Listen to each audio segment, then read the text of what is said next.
Your Excellencies, distinguished guests, ladies and gentlemen, welcome to this morning's strategic function as part of the UAE Maritime Week in the presence of His Excellency Suhail bin Mohammed Al Mazrui, UAE Minister of Energy and Infrastructure. The agenda follows on from a significant announcement made last week with the launch of the Blue Pass transformational project, which aims to build a cluster of local and international maritime organisations, helping them exchange their services. The project will enhance the competitiveness of the national maritime sector and promote the UAE's position as one of the world's leading maritime hubs. The Blue Pass project will create quality packages of privileges and facilities that will increase the national maritime sector's attractiveness to foreign investors. This will provide additional value to maritime companies operating in the UAE, as well as commercial ships that visit its ports. Through its state-of-the-art online portal and smart app, the project also aims to create a unified database of maritime companies and commercial ships operating in the ports and territorial waters of the UAE, including yachts and recreational vessels. The project will use e-commerce to provide suppliers and support services at competitive prices, which will translate into discounts, quality incentives, special offers, and competitive privileges. I'd now like to unveil the launch video, please.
Powerful video indeed.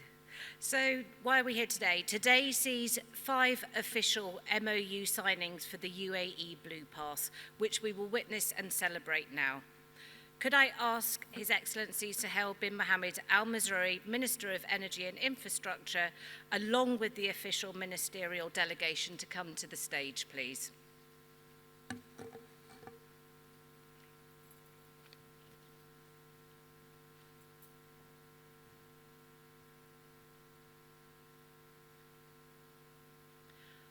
I would like to invite Ajman Ports, please, to come to the stage for the signing.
Thank you.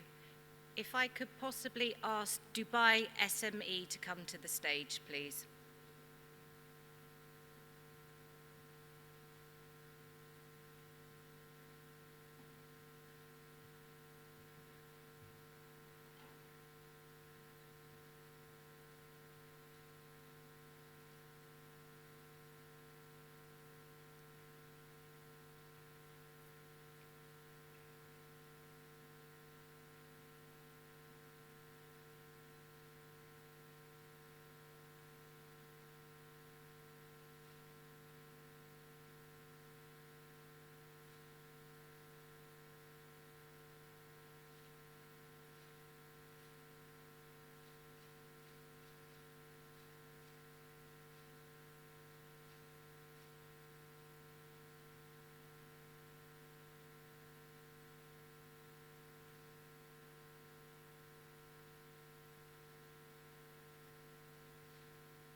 Next, I would like to invite Monjassa to the stage, please.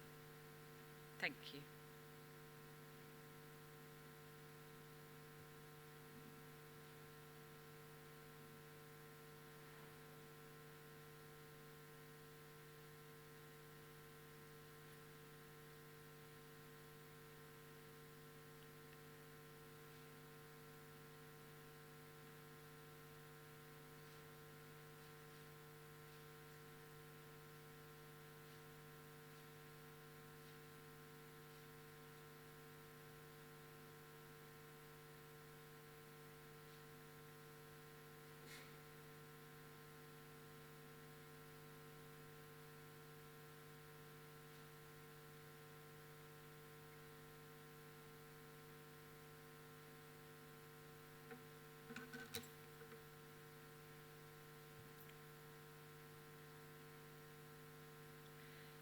Thank you. And if I could just wait for the photograph to be taken.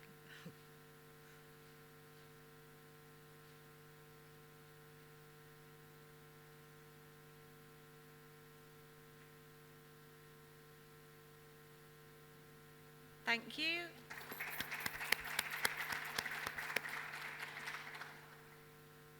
And if I could now ask Alliance Stamford to come to the stage, please.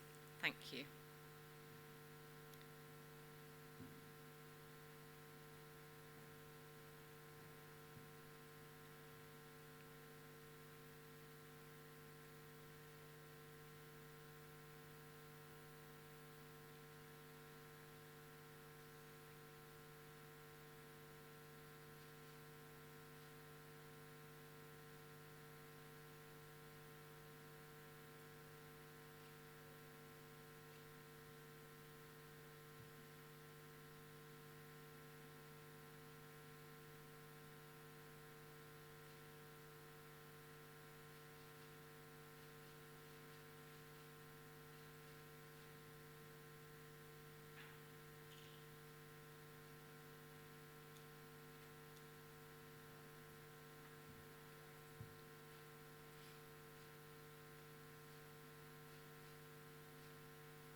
And for our fifth signing, could I ask Marshall Islands, please, to come to the stage?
thank you all.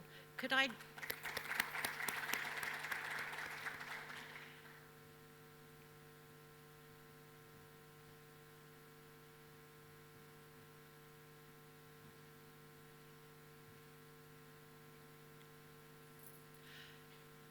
If I may, could I ask all signatories to come back to the stage for a group photograph, please? Sorry, after you've just sat down again. Thank you very much indeed.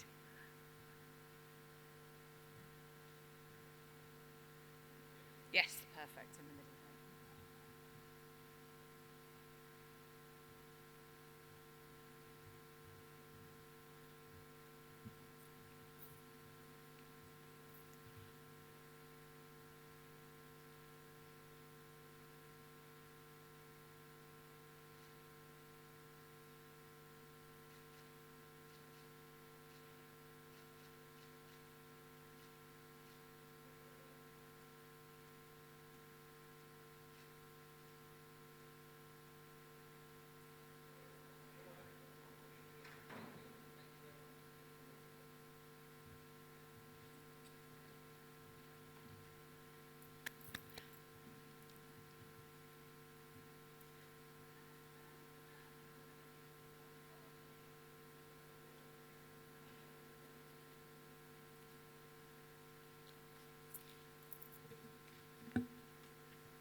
Huh?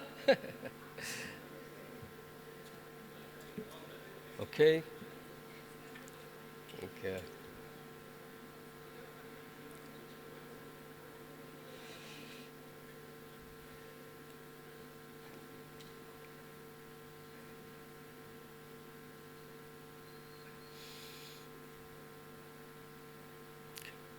Thank you.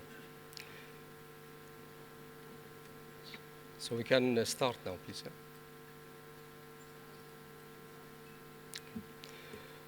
Assalamu alaikum, ladies and gentlemen, distinguished guests. Good morning and welcome to the ShipTech Forum 2023. My name is Mohammed Al Ali. I'm the Senior Vice President of Offshore Logistics in ADNOC Logistics and Services. I have a great pleasure to serve as the conference chair for this esteemed event. On behalf of the organizing committee and our esteemed partners, I extend warm welcome to all the participants, industry experts, and stakeholders gathered here today. Ladies and gentlemen, first and foremost, I would like to express my gratitude to each one of you for making your presence today and active participation in this important maritime conference. The ShipTech Forum serves as a crucial platform for the industry professionals to come together and discuss the latest achievements, challenges, and opportunities in the maritime technology.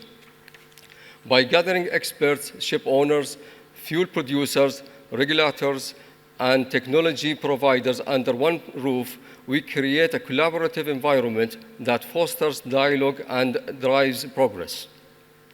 During this forum, we have the privilege of hearing from renowned speakers who will share their insights and experiences, providing valuable perspective on the future of maritime technology. Though by engaging in thoughtful discussions, we can discuss and debate and challenge all the industry concerns and identify emerging trends, exploring cutting-edge technologies, and develop strategies that will pave the way for the resilient and prosperous future. This year's forum revolves around the theme navigating the seas of technological innovation. It deliberately underscores the critical importance of embracing innovation and leveraging technology to address the challenges and seize opportunities that lie ahead in the maritime industry, and there are plenty. Ladies and gentlemen, today, as we gather, it is vitally important that we share our commitment to sustainability and environmental stewardship. As the maritime sector seeks the transition towards low-carbon future, alternative fuels have emerged as a promising solution. We will closely examine the available fuel options, such as LNG, hydrogen, ammonia, methanol, and LPG, and discuss the path to achieve net zero emissions from the ship owner's perspective. We will analyze the infrastructure landscape, identify the barriers in the transition process, and assess the efficacy of carbon taxes in expediting decarbonization.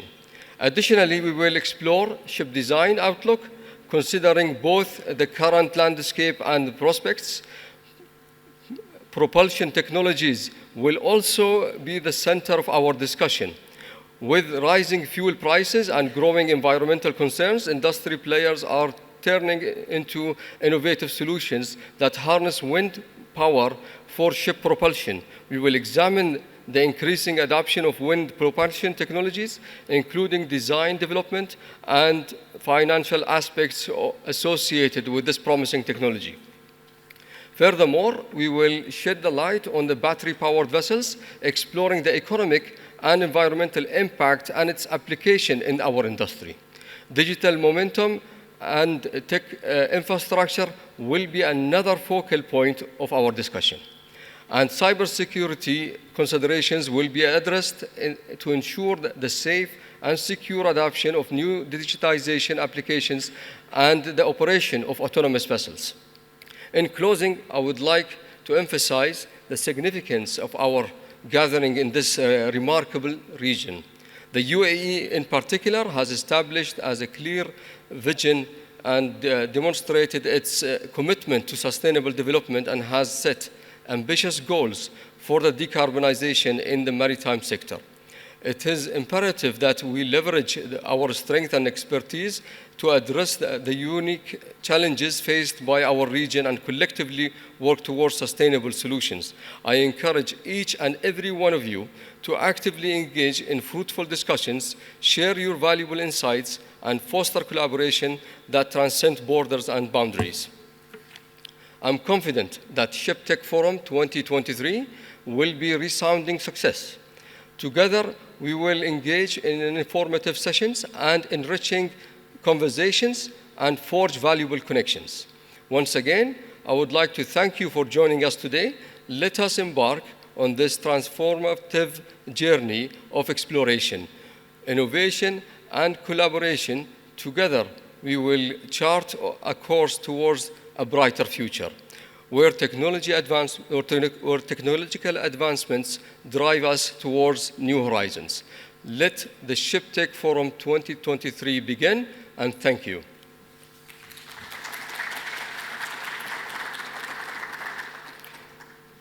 Thank you very much. So we will start with our keynote, and our keynote speaker for today, let me introduce him. He has over 32 years of experience in the shipping industry. He started his career in Saudi Aramco and moved with Villa Shipping and looked after all the new build in Villa for constructing the new VLCCs. And then after the merger with Bahri, he moved as VP of Fleet Management. Later now, he is the president of Bahri Ship Management. Ladies and gentlemen, please welcome Mr. Khalid Hamad.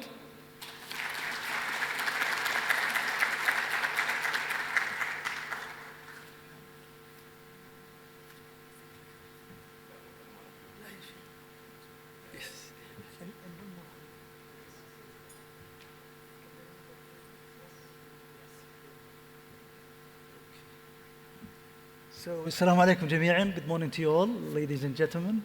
Very happy to be here on stage, and I might block you a little bit, Muhammad, because to the No, you can stay. Just I have to move. I really have difficulty standing in one place or sitting. For those who are fortunate, like me, and have been in the shipbuilding before, that's a photo that's very close to my heart. So this was one of our vessels, VLCCs, that was built back in 2010, October of 2010. This was during Seatrade. It was cold, it was beautiful, but for anybody who's been in the shipbuilding industry, and to see a vessel, a VLCC, being built from steel cutting all the way to the delivery in less than 9 months, it's an amazing sight. So I love to see that photo every time. And I'll be very honest, I love the green hull, by the way, on the top, but not everybody agrees with that. So let me move on to the next slide, if I know how to use this. Yes, I'll give you a very brief about Bahri as a whole. I come from Bahri Ship Management. It's one of the business units within Bahri, the main company. And the Bahri Group, or what it used to be called, and still officially called, the National Shipping Company of Saudi Arabia, NSCSA. Bahri is the brand name. It's been established for many years, and everybody knows us as Bahri. Bahri is actually a publicly held company. So 22.5% is owned by the Public Investment Fund, PIF, and 20% by Saudi Aramco. And the rest is basically traded in the public stock market in Saudi Arabia. Bahri has 6 business units, and I'll just describe them very quickly for you. Bahri Oil, basically they are the owners, the charterers of the crude carriers, the VLCC. They own and commercially operate 40 VLCCs. They also have 3 product tankers.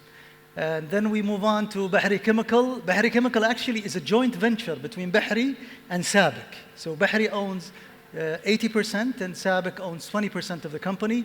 They have 29 chemical tankers and 5 product. Out of those 29, I'm very happy to say that 10 of them were recently received for shipbuilding from the shipbuilding yard last year. And then we move on to Bahri Dry Bulk. It's again a joint venture between Bahri 60% and Aramco 40%.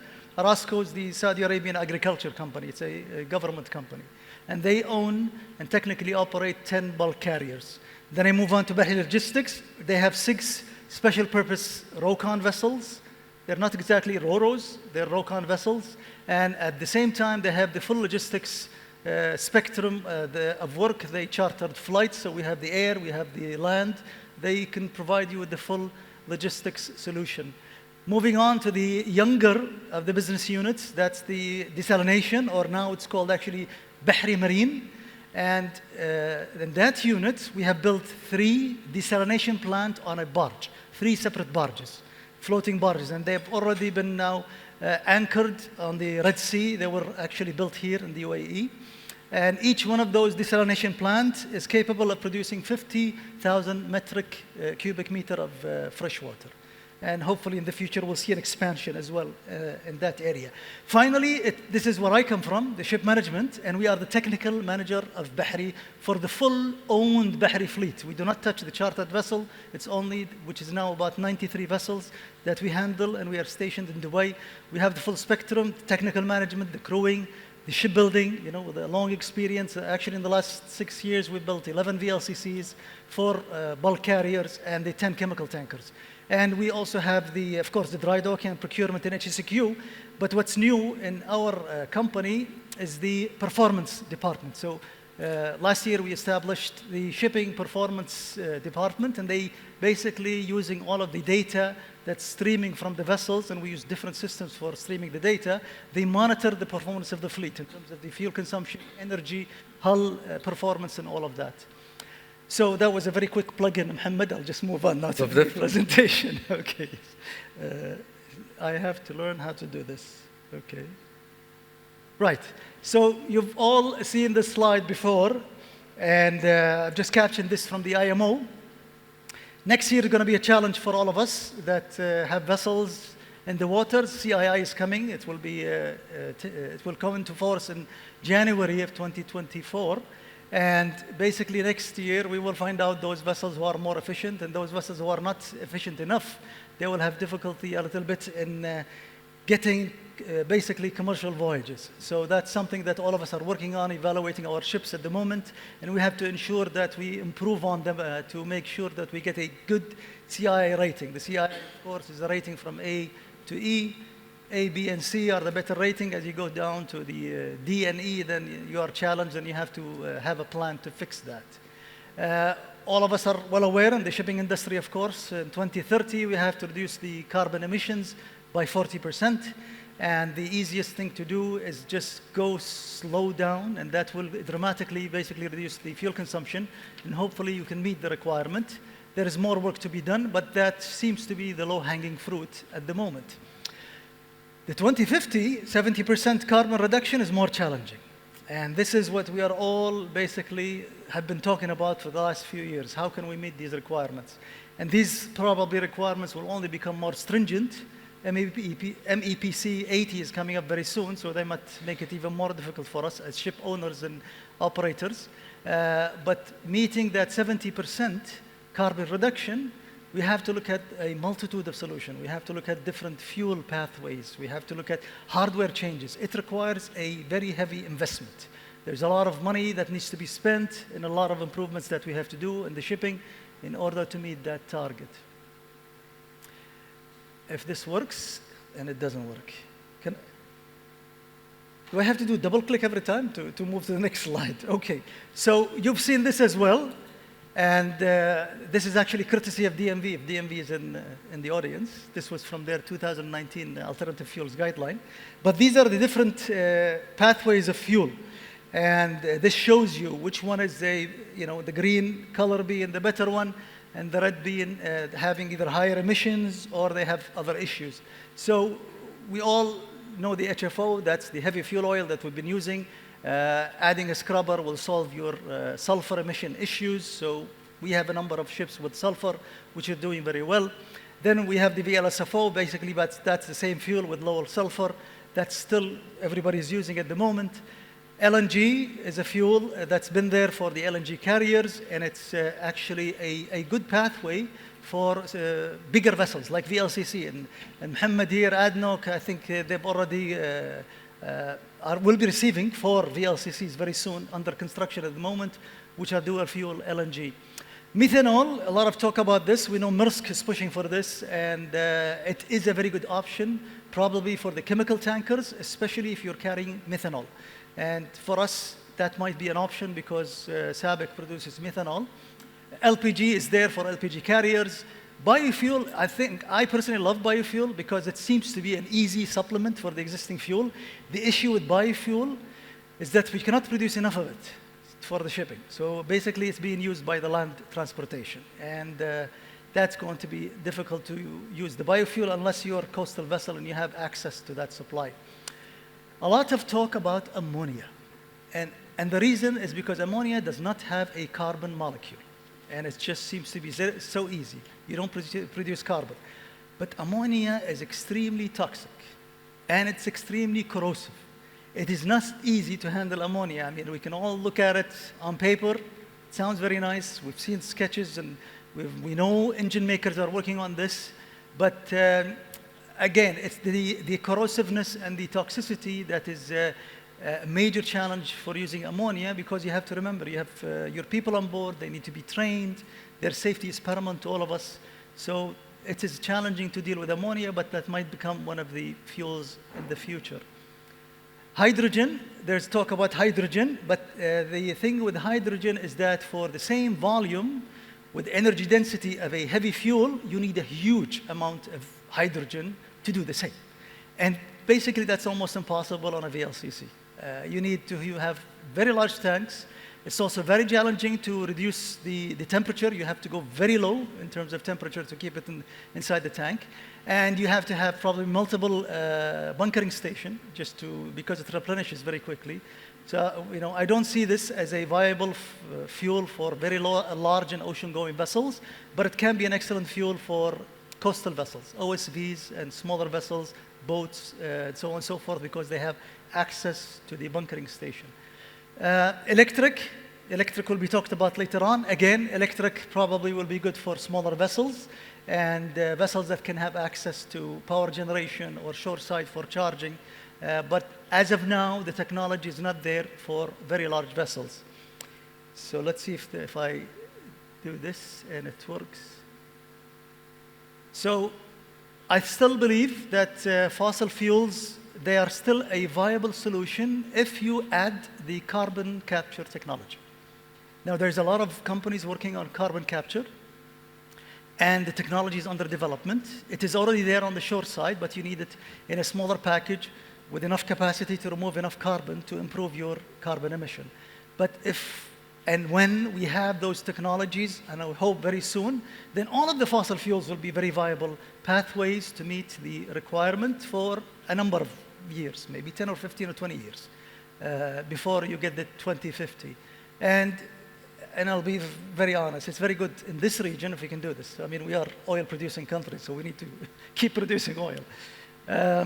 But is there another energy that's coming in the future where it will basically fulfill your requirement? It does not produce carbon, it doesn't produce emissions, and hopefully it can solve many of the issues that we're facing. And I don't think a lot of people talk about this, but then we have, what about nuclear energy? People get scared when they hear nuclear, but nuclear energy is an energy that's been there for 60 years. Submarines, they've used nuclear energy. And the technology has been moving into different types of reactors. So let me show you this one.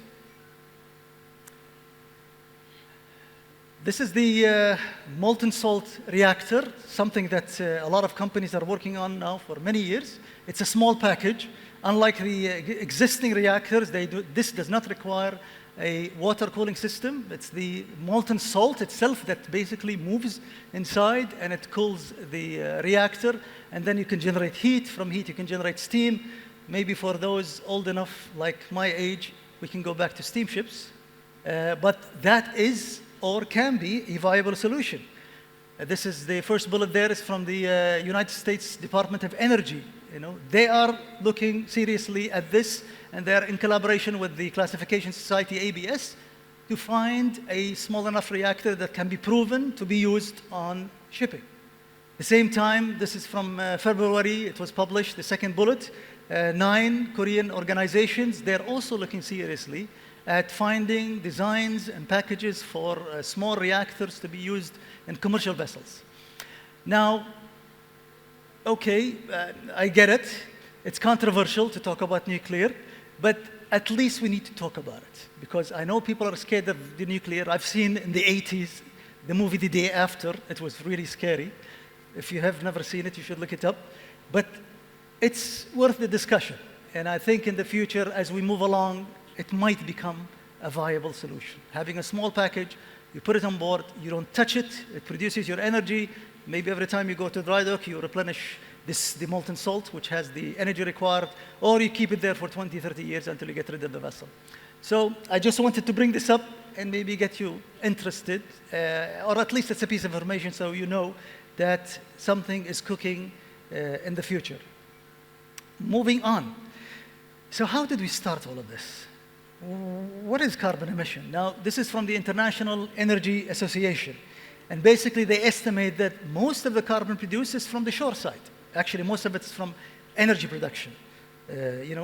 Producing electricity, producing heat. 42% of the carbon emission is coming from those sectors. And what about us in transportation? 22% of the carbon emission is coming from transportation.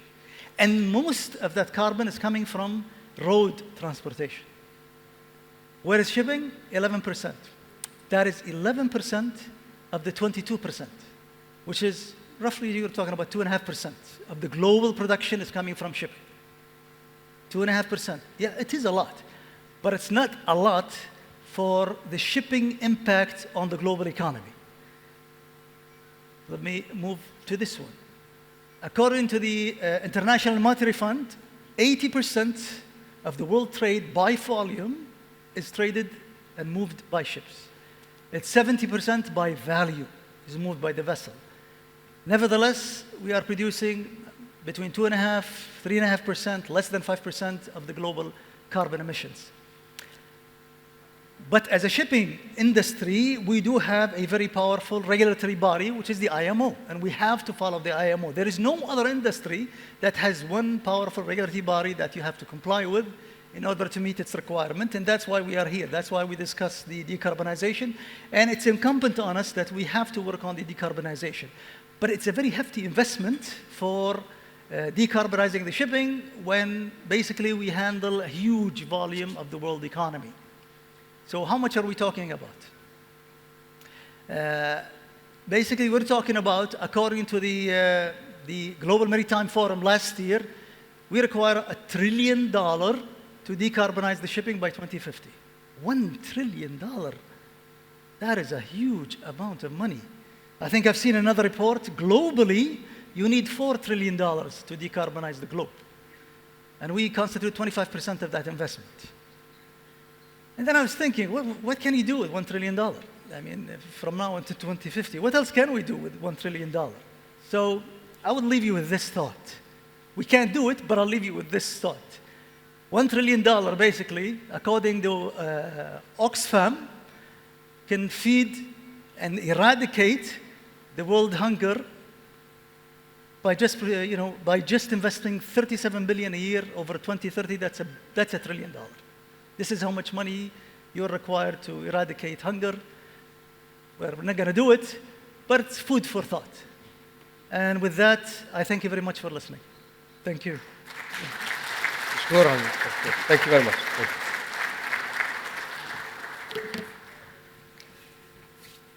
Thank you, Khalid, for all your insights.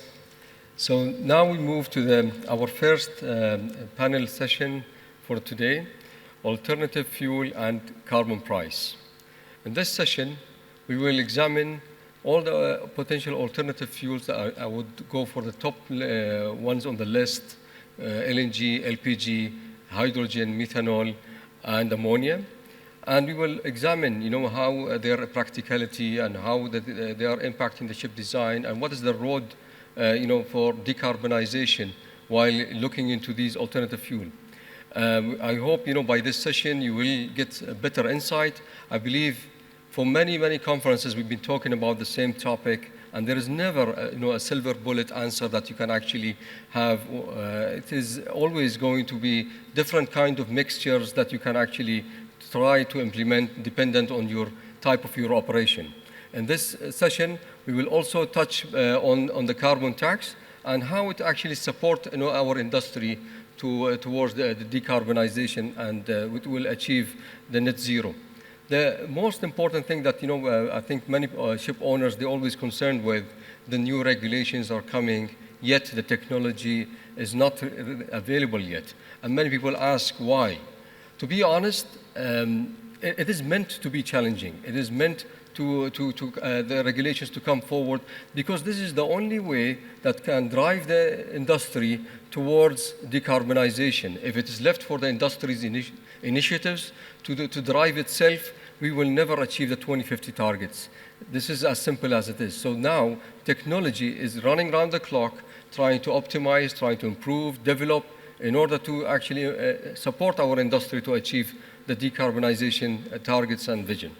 So with this, I would like to introduce our panelists for today. I start first with Mr. Qi Shao. He is the General Manager of Dubai Branch, China Classification Society. Mr. Chao joined CCS in 2008. He is now the General Manager of the CCS in Dubai Branch, responsible for the CCS business in this area, as well as management and technical works for ship survey and marine equipment inspections, providing intelligent and green technology for the shipping companies together with CCS technical team. Mr. Chao, please join us.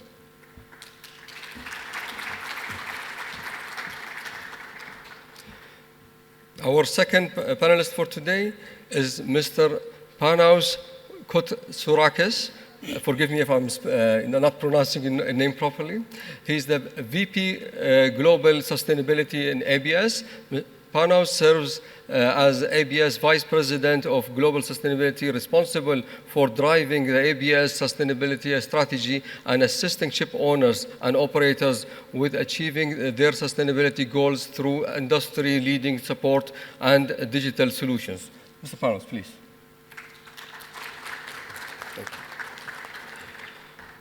Our third panelist for today is Dr. Dimagoy Barasech, Research Associate in UCL Energy Institute. Mr.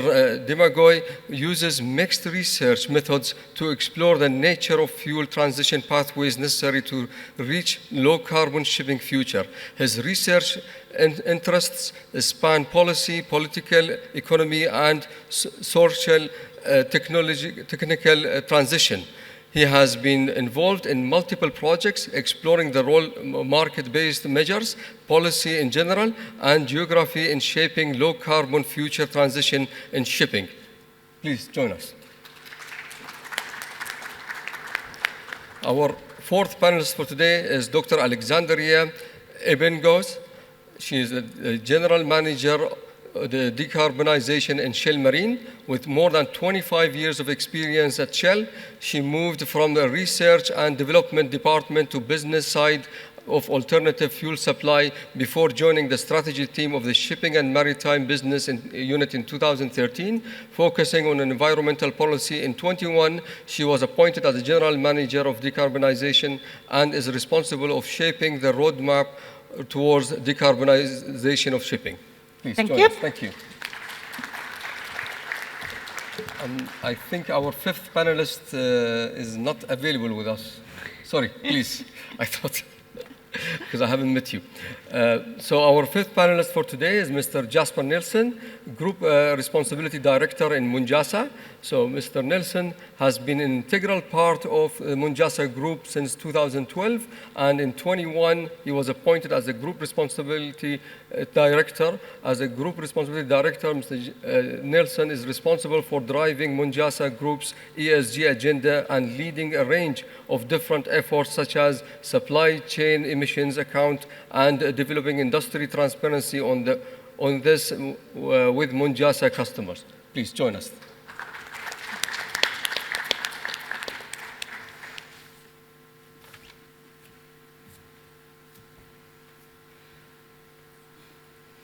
So, thank you very much. And we'll start this session by providing an opportunity for each of the panelists to give their views about the road of the decarbonization and alternate fuels and how the carbon tax will support the industry. So I'll start with Mr. Shao, please. Okay. Good morning, everyone, and I'm very glad to have this opportunity to discuss and also share some our opinions with other everyone here. And for the decarbonization goals, we have focused on the technology maturity and the regulatory framework and also the economics, of course. And also we make a lot of work on the alternative fuels, such as the methanol, LNG, and so on. Maybe later we can discuss later. And also we have made some research for the best period of the introduction of the alternative fuels. Maybe the year from 2035 to 2040 is the window period for introduction, and the premature introduction may be not the best option. So, yes, once again, take this opportunity to thank everyone, and we can discuss and we can make the combined contribution to the decarbonization goals. Thank you. Thank you, Mr. Shah. So we move to Panos, please. Yes, thank you very much. So it's a very interesting topic, and it's something that we're discussing intensively the last 3 to 5 years in industry. There are several different ideas. What we did an analysis in the latest outlook that we had, and actually we have done a fuel mix projection. Based on that and the current regulations and requirements in the market, what we have seen is, first of all, oil-based fuels will be in the market until 2050, will not be disappeared, suddenly. So we're expecting around, let's say, 30% of the oil-based fuels to be around. Then, on the top of this, we're expecting another 20% for LNG, LPG as fuel, another 20% for methanol, and also the remaining 30% to be shared among the non-carbon fuels. This is the projection that we have, based, of course, on a tank-to-wake approach, which is the current approach of the IMO. Now, going one step further, alternative fuels is a solution, but we have to start with, let's say, solutions which require less CapEx. And we have 3 levels. So starting, let's say, of the operations optimization, technologies that we have to work more, like weather routing and just-in-time, any of these solutions that can improve the operations. And even the training is part of this package, train our crew to operate our vessels, most efficiently. Now, then we are going to the second level, which is the energy efficiency technologies, that including technologies like wind-assisted propulsion or air lubrication systems. Of course, that requires more CapEx compared to the others. And on the top of this is the alternative fuels like we discussed previously. So again, what we're expecting from these 3 categories is having a combined solution in the future. That means, let's say, around 60 to 70% in the long term to use alternative fuels, and the remaining 30 to 40% to be a share between energy efficiency technologies and operations optimization, as a mix.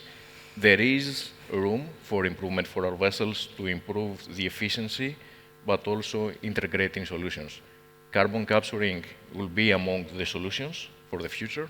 And also what I have to say, and what we have noticed into the market, liner shipping will drive the alternative fuels, and will drive that because that's easier to bunker and secure fuels, because always they're selling to the same port, let's say. That's why also many times we were referring about the green corridors. Green corridors is among the solutions that may assist the decarbonization for the future. And in conclusion, just to say, we're expecting the MAPC 80 in July, and if we see the shift to a life cycle approach, to well-to-wake approach, we're expecting to change again. The whole roadmap will change, and just to say, in the short term, we're expecting to see, let's say, owners to use more and more biofuels, at least for the existing fleet, until they figure out what is the roadmap for the future and how to build the future vessels. That's from my side. Thank you, Panos, for your views. So we'll move to Dr. Demagoy. Thank you very much, and thank you for all the panelists as well. I think when we're talking about decarbonization of shipping, we do appreciate the fact that it's a combination of measures that poses a lot of opportunities, but also a lot of challenges. And here, from our perspective and the research we've been working on, a carbon pricing mechanism designed cleverly can play a really important role in achieving those goals. Because when we actually look about what Panos was mentioning as well, the fuel mix of the future, we do appreciate, and our analysis shows, that we're talking about a rapid scale-up of production of alternative marine fuels, low and zero or near zero carbon fuels in the future. To have this scale-up possible and to do it in a clever way, carbon pricing can actually help to narrow or eliminate, to an extent, that price gap with conventional marine fuels. Now, the issues that we have to consider when we're talking about carbon pricing is, first of all, the level of the carbon price we actually do require, and secondly, how carbon pricing can be introduced in an intelligent or in a functional manner with a combination of other measures. So it's not just a solution in its own right, but it's a basket or a combination of measures with other solutions. And I think this is the way that might offer food for thought for the future of carbon pricing. Because when we think about combining it with using the revenue from the carbon pricing scheme and actually seeing ways that that revenue can be used to intelligently offer different types of investment opportunities in the future, I think we're really talking about a discussion that can not just create challenges, but also offer a lot of opportunities in R&D, in development, in novel bunkering solutions, and in the production of new fuels. And I think with that combination of measures, we're starting to see in the analysis that a 1.5 degree line target for shipping in the future in terms of decarbonization does become realistic, not just realistic, but one that actually could be financially viable and offer many opportunities for quite a few different countries and also aspects of society. So there's multiple aspects to consider here, but in the perspective of the global transition towards shipping, shipping is one part of that solution, and shipping is one important part that will actually create it. But carbon pricing is only part of that solution. And I will just finish by saying, when we're talking about carbon pricing in that area, we have to discuss it in terms of what our analysis shows is that it's only one small segment of the carbon price when it comes to the actual fuel cost. There's other aspects that have to be considered, and within that context, I don't think carbon pricing is without the reach of what can actually be done, and that's why I think we're seeing so much discussion about it happening at the IMO at the moment. So we're looking forward to seeing how that comes to fruition. Thank you. Thank you, Dr. Demigoy. So we'll move to Dr. Alexandria. Yep, thank you very much. It's a pleasure to be here. Thinking about it, I think our keynote speaker talked about the advantages and also mainly the disadvantages of many of the alternative fuels. Fossil fuels are great, but we need to move away from them, and it's not going to be easy. Then there's availability problems, but there are also a lot of challenges with regard to actually developing the supply chain, the investment needed, the time it takes to develop that supply chain for either biofuels, but also longer term for the hydrogen-based fuels, synthetic fuels. And how do we get there when the fuels are going to be so much more expensive? So what you need to look for is a regulatory framework which actually helps you to make the business case to move along. And the carbon pricing can be part of that journey, and it can help basically addressing the differences in the fuel price and making the business case. What is really important for a fuel supplier is to consider, or fuel producer, is it takes a long time to actually develop it. It takes longer to develop the supply chain, to put a production facility on the ground and start producing a fuel than it takes to build a vessel. So where's the security of demand coming from when you don't have the regulation and when you have some uncertainty of where the shipping industry is going and at what speed it is going? So a firm and predictable regulatory framework combined where carbon pricing is part of solution is really the way forward to actually push ahead and move faster.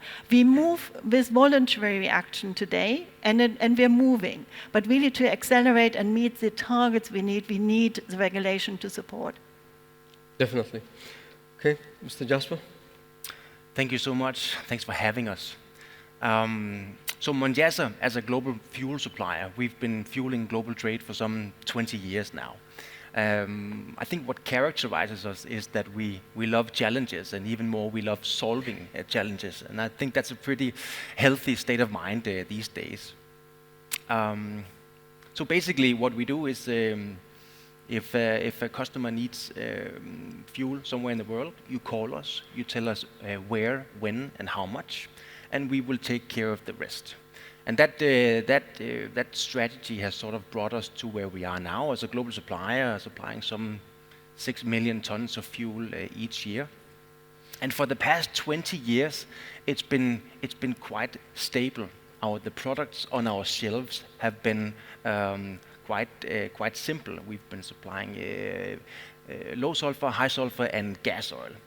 Surely markets have been volatile, and we've been helping our customers navigate in fluctuating markets. But that was sort of it, also combined with the increasing complexity of our industry, of course. But then, and we were sort of at the bottom of the food chain, right? Bunkers are not, they haven't been a strategic decision before. But then around the 2020 mark, something happened, and suddenly the microphone was in our faces, and we were asked, how about this VLSFO product? Where can we source it? Is it stable? How about this commingling issue? And suddenly people were looking at us. And now come Paris Agreement and IMO GHG strategy, you can multiply what we experienced in 2020 with a factor of 20 or so. And our customers, of course, are addressing all of these questions to us, expecting us to be black belts in various new technologies, and preferably before anyone else. So it's a huge change management task for us, of course, getting 120 fuel traders equipped to handle the technologies of tomorrow, and also getting ourselves ingrained into these new supply lines. Surely we could just lean back and wait for mature markets to navigate. We find opportunities in complex markets, and we can do that in 10 years too. But if we do that, there's a risk that we cannot help our customers gain access to these new technologies in time. So we need to be out there right now proactively and getting involved in the new supply chains. So we're doing that on two fronts, of course. The short to medium solution, of course, is biofuels. Once you open up biofuels, you quickly understand that this is a Pandora's box of fuel pathways and generations and so many different aspects that you need to take into consideration, not least availability, of course.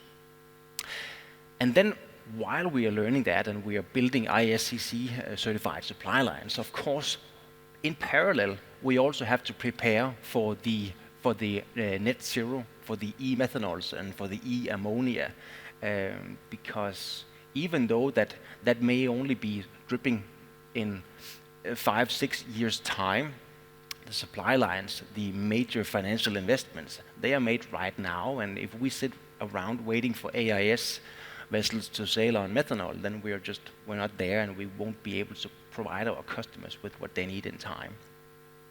So indeed, interesting times to be a global fuel provider. Thank you, Mr. Jasper. It's quite interesting, yeah, how the industry actually adapted in such short time. I remember, before 2020, most of the people were saying fuel is not going to be available, and we will be facing crisis, and yet the industry continued to operate. Yes, we faced challenges, but we continued to operate, and we managed to come with solutions. And this is quite important, when you come to new regulations. Now, before I move to the questions, I would like to share with you something that, in ADNOC we implemented, and to tell you about the experience of the LNG dual fuel vessels. The thing is, most of the owners, they will be quite reluctant, to go for such solutions because of the cost. And we find, yes, we want to meet the future regulations, but in the short term, there are other means of meeting the future regulations. Nevertheless, if you want to look at the long term, additional investment will be required. And, when you look at the LNG prices, that a few years back and how it actually completely changed after COVID, and some people will be very reluctant to actually move down this path. But the reality is, that the LNG is a kind of a proven, fuel in terms of a design, in terms of a technology, and it has gone through its ups and downs and challenges until it actually stabilized. Now, we also have dual fuel LPG vessels, but the problem we are facing with these are they are not yet to a mature level yet. So that's the thing, when you move to a new type of fuel, and the same way you will find it probably with the methanol type, that these are not yet reaching to the maturity stage, and they need time, but you need to work on it. You need to start. Otherwise, you will never achieve your future targets. This is quite important. Now, for my first question will be to Mr. Shao. What are the main challenges for different alternate fuel, such as methanol, hydrogen, and ammonia? Okay, Chair. As for just as you said, the alternative fuels is the fundamental solution to achieve the long-term decarbonization goals. And also as for the challenge of different alternative fuels, I think we can also find the answer from the keynote of President from Bahari. And I think for the ships with the methanol power, the main challenge should be the fuel's availability at the moment. Even we have the wide sources, but its maturity is not as good as the LNG. I think there is not too much challenge for the ship arrangement and also for the engine devices. Yes, as for the ships with the hydrogen power, and the main challenge should be the onboard storage. Just as the President said, you need a very huge tank to hold this one. And also the density is much lower than others. Yes, the ammonia faces the challenge from the availability of the main installation and the equipment, such as the main engine. And also, we concern on the toxicity of ammonia is also a problem. Yes, of course, the crew safety is the most important. And also, as for the certain warriors with small tonnage ships, I think the electric power is optional. And yes, we have some bulk carrier, container vessels, and also 1,000 passenger ships with the electric power. But there is a challenge that is that this power have some problem if the service area is in the northeast with the very lowest temperature. So it has some negative influence on the power efficiency and also on the battery life. I think that is the summarized the challenges. Thank you. Actually, it's quite interesting when you mentioned about methanol availability, and this is something, I would also, underline, are we assuming that, methanol will be the only fuel required to power all the vessels? I don't think so. I mean, the thing is, the availability part, it only forms part of the, solution. You need to think about a mixture of solutions. You cannot just focus on one type of fuel. So one thing is, quite interesting that when you look at the new vessels design, I mean, look at VLCCs 10 years ago and today. 10 years ago, they used to almost consume 30–40% more fuel. So the vessels are becoming more efficient, the engines are becoming more efficient, and the requirement of the size of the fuel will be much less. And that, for me, honestly answers the question about, the capacity in the future as well, whether we will need the huge storage tanks or we need the smaller ones, And to be honest, when we designed our dual-fuel VLCCs, we opted for a fuel size of tanks of 6,000 cubic meter, where others were actually initially designing them with a much larger capacity. And that's mainly comes from the fact that the engines of today are much more efficient. Thank you. So I will move to Mr. Panhaus. Do we expect a new design concept or new vessel types that it is completely not available, that it will come to the market? Mm-hmm. Yeah, thank you. Thank you for this question. There are a couple of things that I was thinking also with regards to your comment previously. First of all, I would say that as an industry, we have to accept, we have to admit that there is an investment cost to decarbonize our industry. There is a cost. We can't avoid that. So secondly, we see also the total cost of ownership of a ship, the TCO, is going to be higher. It's going to be higher because, first of all, the alternative fuels, at least in the following years, the following periods, they're going to be scattered. Not all the fuels will be available everywhere. So that means it will not be easy to build a vessel, with just a single fuel and able, to travel globally with unrestricted navigation, like we used to say in shipping. Now the ship design, we see the shipyards that they're trying to improve the efficiency of the vessels. We see the shipyards to speak about aerodynamics for the superstructures, which never we did before. So they're trying to make more efficient vessels, as much as possible. But on the second part of the question, and also previously mentioned about hydrogen, ammonia, and carbon, there are some opportunities. And the opportunities for coming from the new commodities. So carbon, hydrogen, ammonia is going to be new cargos, new commodities. So we're expecting new type of carriers, hydrogen carriers, liquid hydrogen carriers, liquid CO2 carriers, ammonia carriers to come into the market. The demand, let's say, for these new type of vessels will come, let's say, from other industries. Let's say because shipping is not the only industry that is trying to decarbonize. Any industry, they're trying to be decarbonized. So let's say, recently I heard some announcements from governments. They say that they're trying to decarbonize their country. That means that they have to decarbonize their power generation.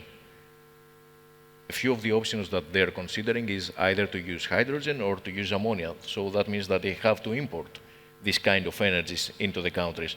So we're expecting more and more of these type of vessels to come into the industry. And of course, we talk about synthetic fuels, so hydrogen and carbon is going to be very important. And also carbon transportation, we have to think also about other industries like urea production for the chemical industry, for the fertilizers, which is accountable for 60% of that. So the chemical industry also trying to be decarbonized, the fertilizers, so using, let's say, producing, blue or green fertilizers. That is part of the equation. So more opportunities will come into the market. Thank you. Very interesting. I would like to ask Jasper, before I actually move with you, Dr. Demagoy, I mean, how to impact decarbonization as an intermediary in the value chain? I mean, as a bunker company, neither you produce fuel nor you actually design engines that actually consume it. How do you create real value for ship owners struggling to respond to all these new regulations? That's a good question. I think when the decarbonization agenda was apparent for us, I think that we quickly decided that we could either be dragged with 10 fingernails in the carpet along this transition, or we could be in the very front row of the bus with our pencils sharpened, just ready for the transition. And then at least we would have a chance of controlling the outcome. But again, yes, as you correctly state, we're in the middle of the supply chain. We don't dig out fossil fuels from the soil. We don't design the engines. We sort of don't produce anything.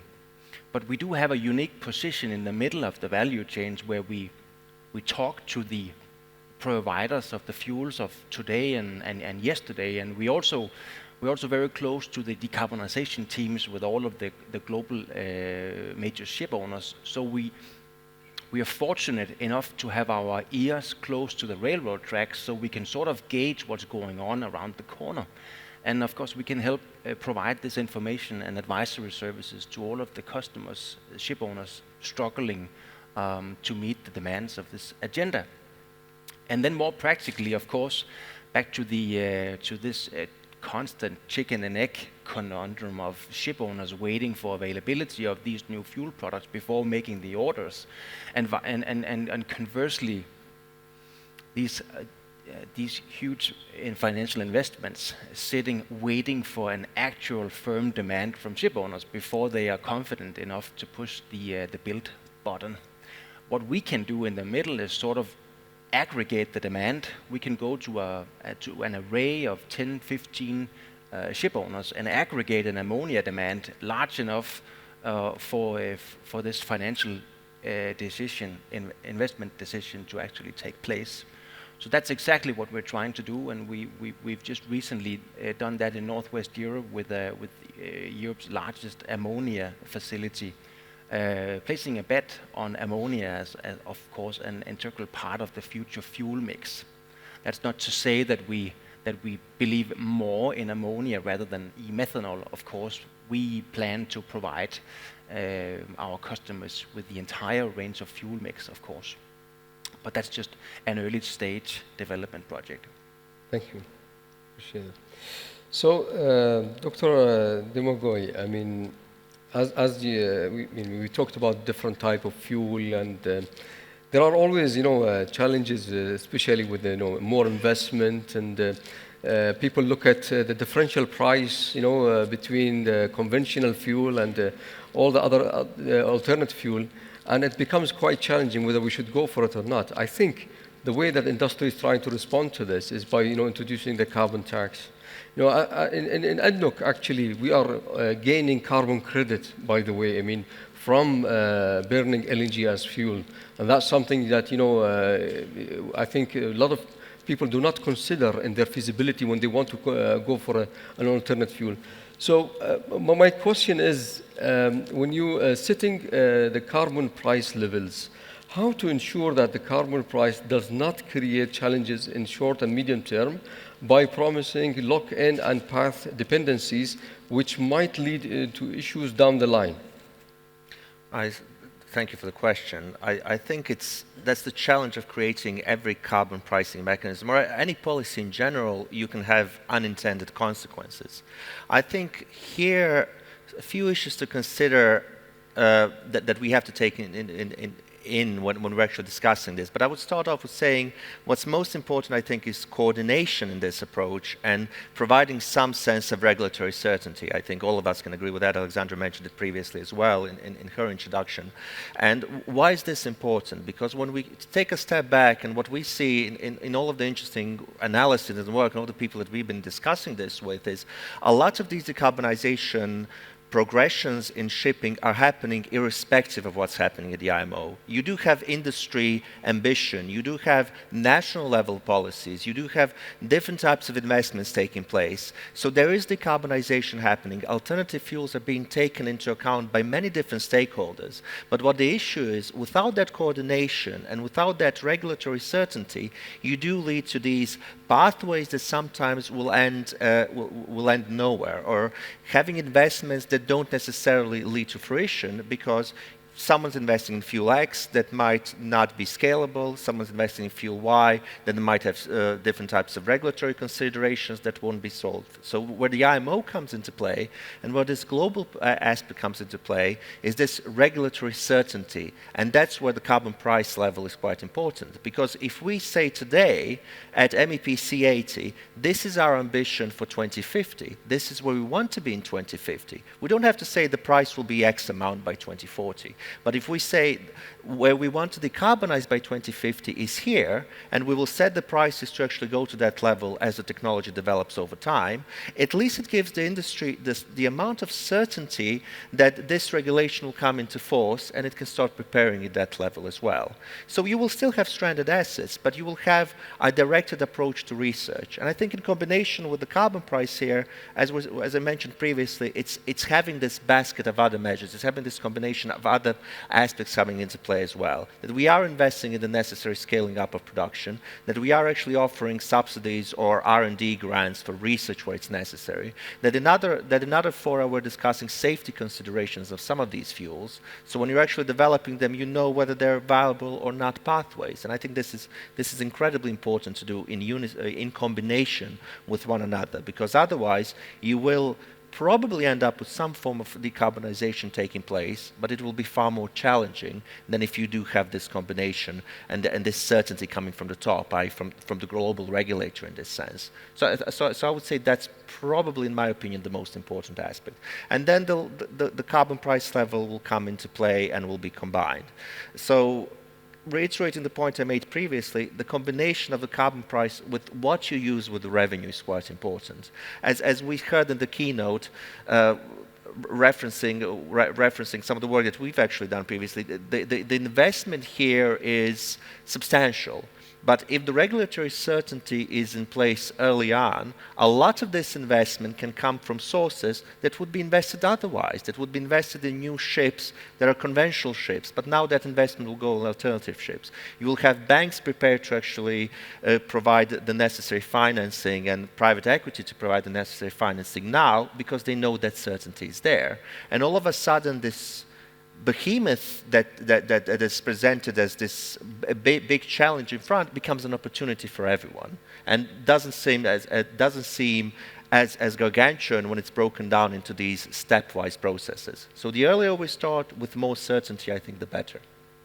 Thank you, Dr. Lumigoy. And moving from this, Dr. Alexandria, the alternative fuel supply to marine, can carbon pricing address the challenge of affordability, willing to pay for shipping compared to other sectors looking for fuel alternatives? And what are the challenges when you're looking at the carbon pricing? Regulatory certainty, as Damagosh just mentioned, is very important. But one of the earliest lessons I had when I moved into marine was it doesn't necessarily matter how much I pay for the fuel. Of course it matters, but what matters more is how much my competitor pays, i.e. the level playing field. So if everybody pays a lot, oil prices have gone up, have gone down, but it has been always traditionally quite easy because everybody bought the same fuel. Then you had a change of behavior in the 2020s, so it was like, Should I invest in a scrubber? What's the price of the high sulfur fuel oil? Am I going to be more competitive, when I'm chartering out my vessel also if I go for a scrubber solution versus a distillate solution? Because what is the VLSFO going to do when it's, there's the blending issues, etc. There was a lot of discussion 2018-19, and then 2020 happened, and everything, moved much easier than expected. But the same kind of level is now really much more with regard to the decarbonization. So as I said before, all alternative fuels are much more expensive. So the carbon price will help address that kind of leveling. But when a fuel is $900 per ton more expensive and you need more of it, the carbon price would be out of bounds of everybody, what you see in other industries. And then you would say, why is shipping paying so much? But the carbon price is absolutely necessary. It just won't completely close the gap.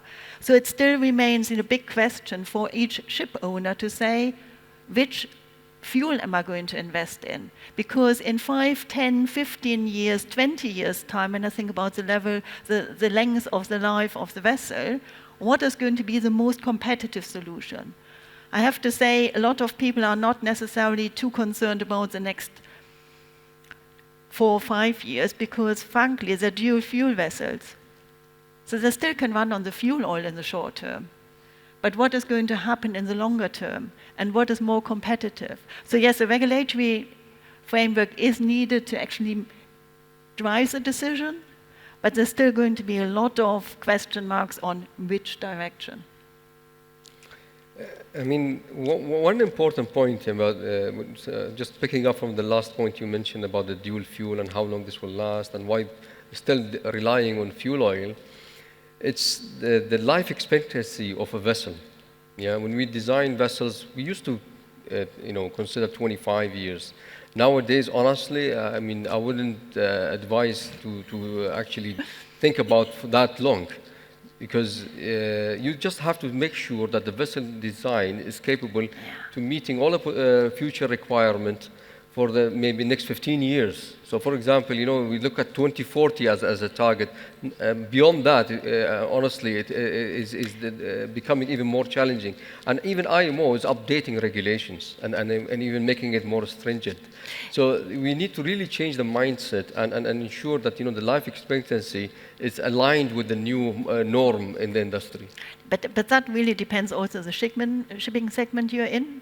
I mean, when you look at bulkers, when you look at the scrapping rates, quite often, when you look in the past, relatively young vessels have been scrapped. If you're a cruise ship company, cruise ships, are built for a much longer period of time because the investment is so much greater. Or LNG carriers tend to live much longer than an oil tanker. But I fully agree, can we actually build cheaper vessels with a shorter lifetime to then be able to, or do you design vessels today which are more flexible about future choices? I mean, Panos, what do you see? Or yeah, I agree. I mean, either we have to build vessels with, let's say, having the lifetime to be shorter, or also we have to, used to say, multi-fuel vessels. So that means vessels that easily can be converted. In the past, we started doing a research about Type C tanks that using, internal coating easily, let's say, can be converted from using LNG, using ammonia in the future, or whatever it is. So we have to be open-minded, definitely. We have to think out of the box. What are the solutions? We have to be prepared.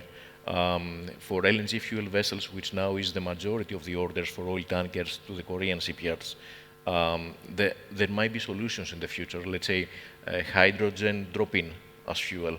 So for instance, for the LNG fuel engines, using 30% hydrogen as drop-in fuel, high pressure, that can be another 15% benefit for these vessels. So that means that on the CII scale, the lifetime can be extended for another 10 or 15 years.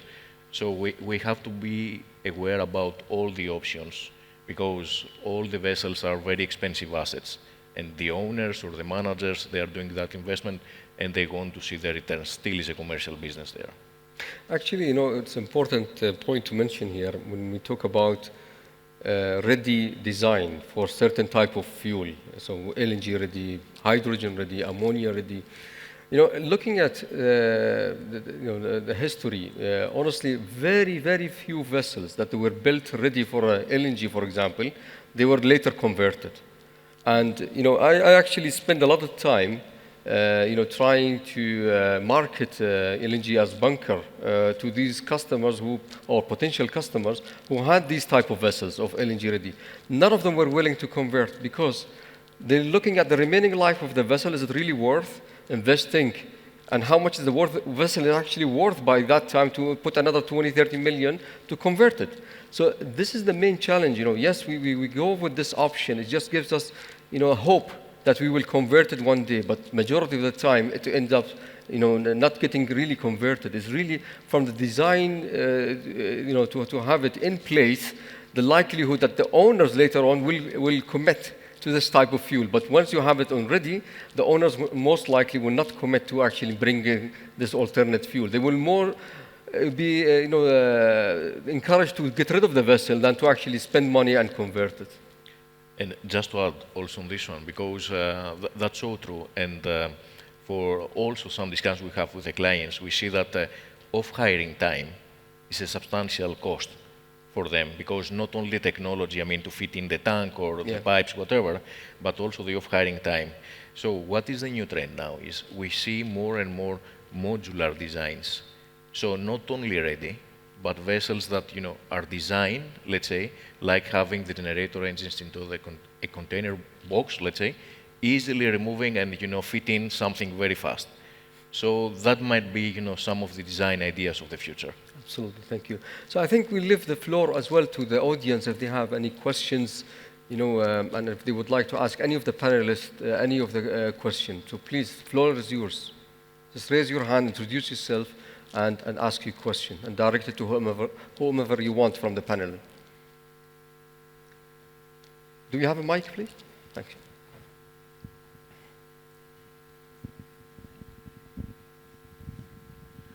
Hi, Anuj Chopra.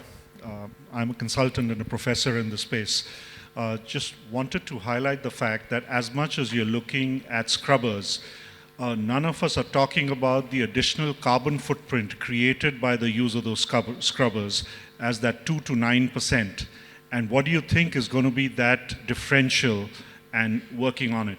And the second side is, when we're talking about LNG as a fuel, are we talking high temperature ignition, low temperature ignition, and what are the fugitive emissions related to greenhouse gas emission equivalent on that?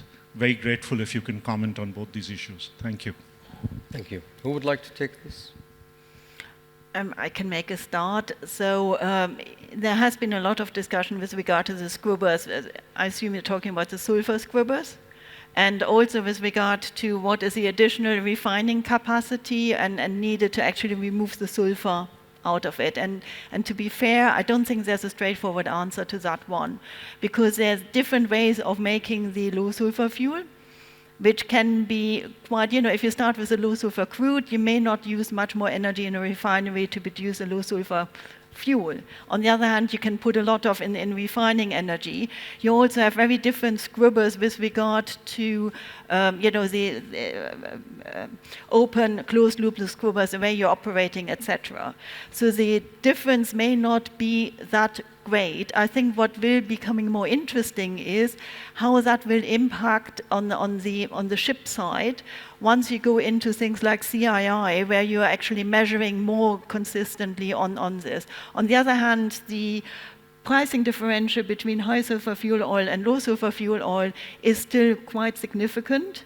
So frankly, I don't see the impact on the use of high sulfur fuel versus low sulfur fuel on this. There are other aspects on ship operation which probably have much greater impact on the amount of fuel you use than a scrubber. I think if you're looking at carbon capture, then you're talking about really using 20 to 40% extra fuel, and that's huge. So even if you then capture almost 90%, you have so much fuel. So it can still work on reducing your overall carbon emissions, but then the question of capturing becomes much more important.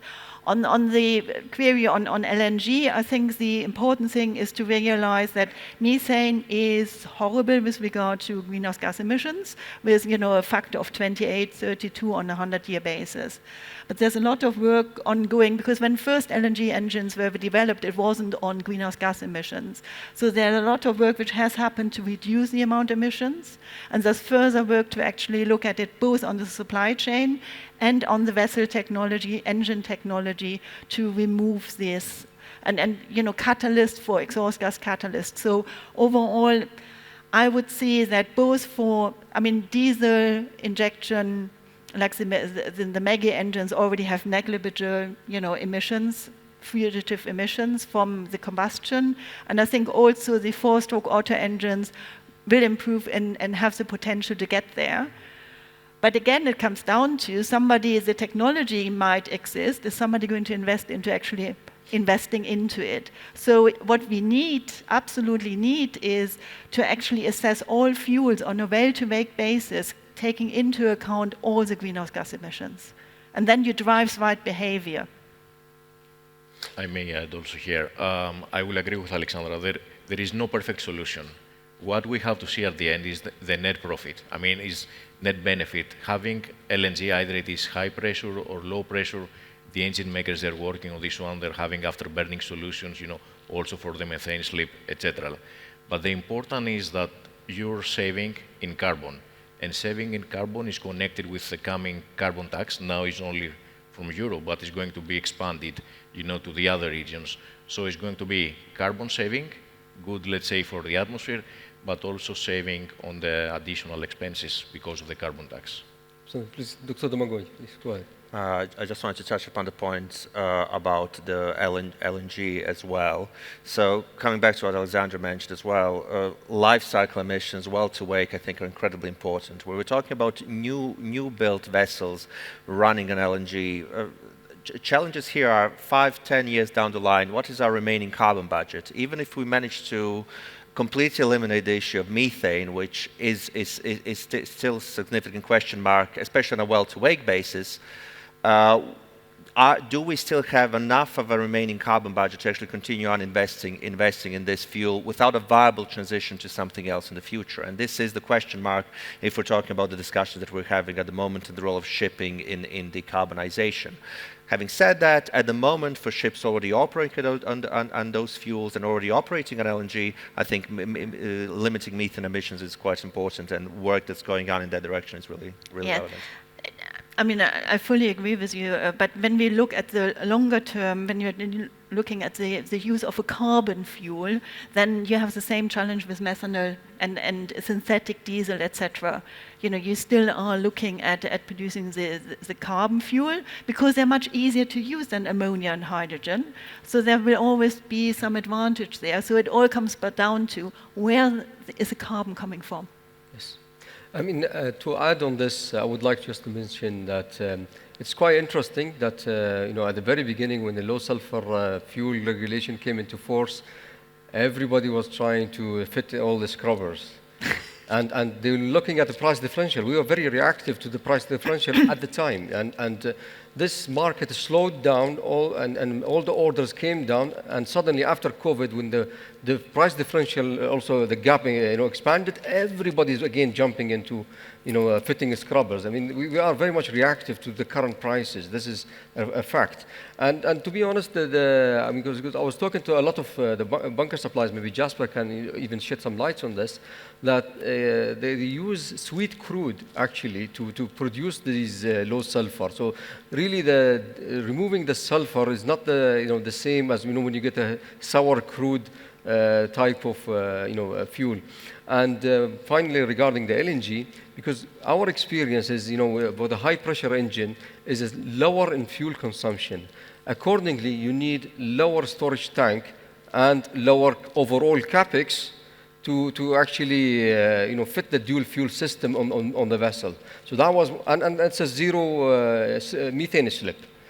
I'm not trying to say that MEGI is better than XDF, but there are things that you need to consider when you're actually deciding which one you really should go for, high pressure or low pressure engines. I think we have a question here, please. Hi, my name is Abdullah. I work with a company called Amazon, and very soon I'm going to be starting a company dedicated to sustainability. Now, we are talking here of scrubbers, and I was just researching here. Scrubbers are a form of emission capture. But why is it that in vessels, we are not concentrating on investing or doing more research in terms of post-combustion emission captures? Like recently, there have been studies in the United States, especially Toyota is doing a study, where the emission gases of the engines are captured and 90% of carbon can be retained and reduced and reused along with hydrogen to form new forms of fuel. Thank you. Would like to take this? Well, I can take that again. I mean, it's raising your hand. Please go ahead. It's very. I think there's a lot of research ongoing, but if you consider it, it takes a lot of energy. So you don't see it already happening onshore, which is always a good indication why things may be more challenging than like nuclear power, shall we say? But so you need a lot of energy to actually capture the carbon, and then you need even more energy, in a sense, to liquefy it. So if you have 1 ton of fuel, you generally produce 3 tons of CO2.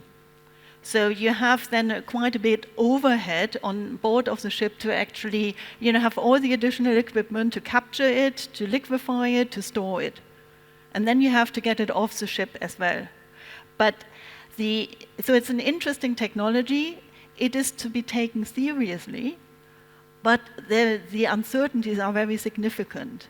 So to rely on something like that and think, well, if only that works, it's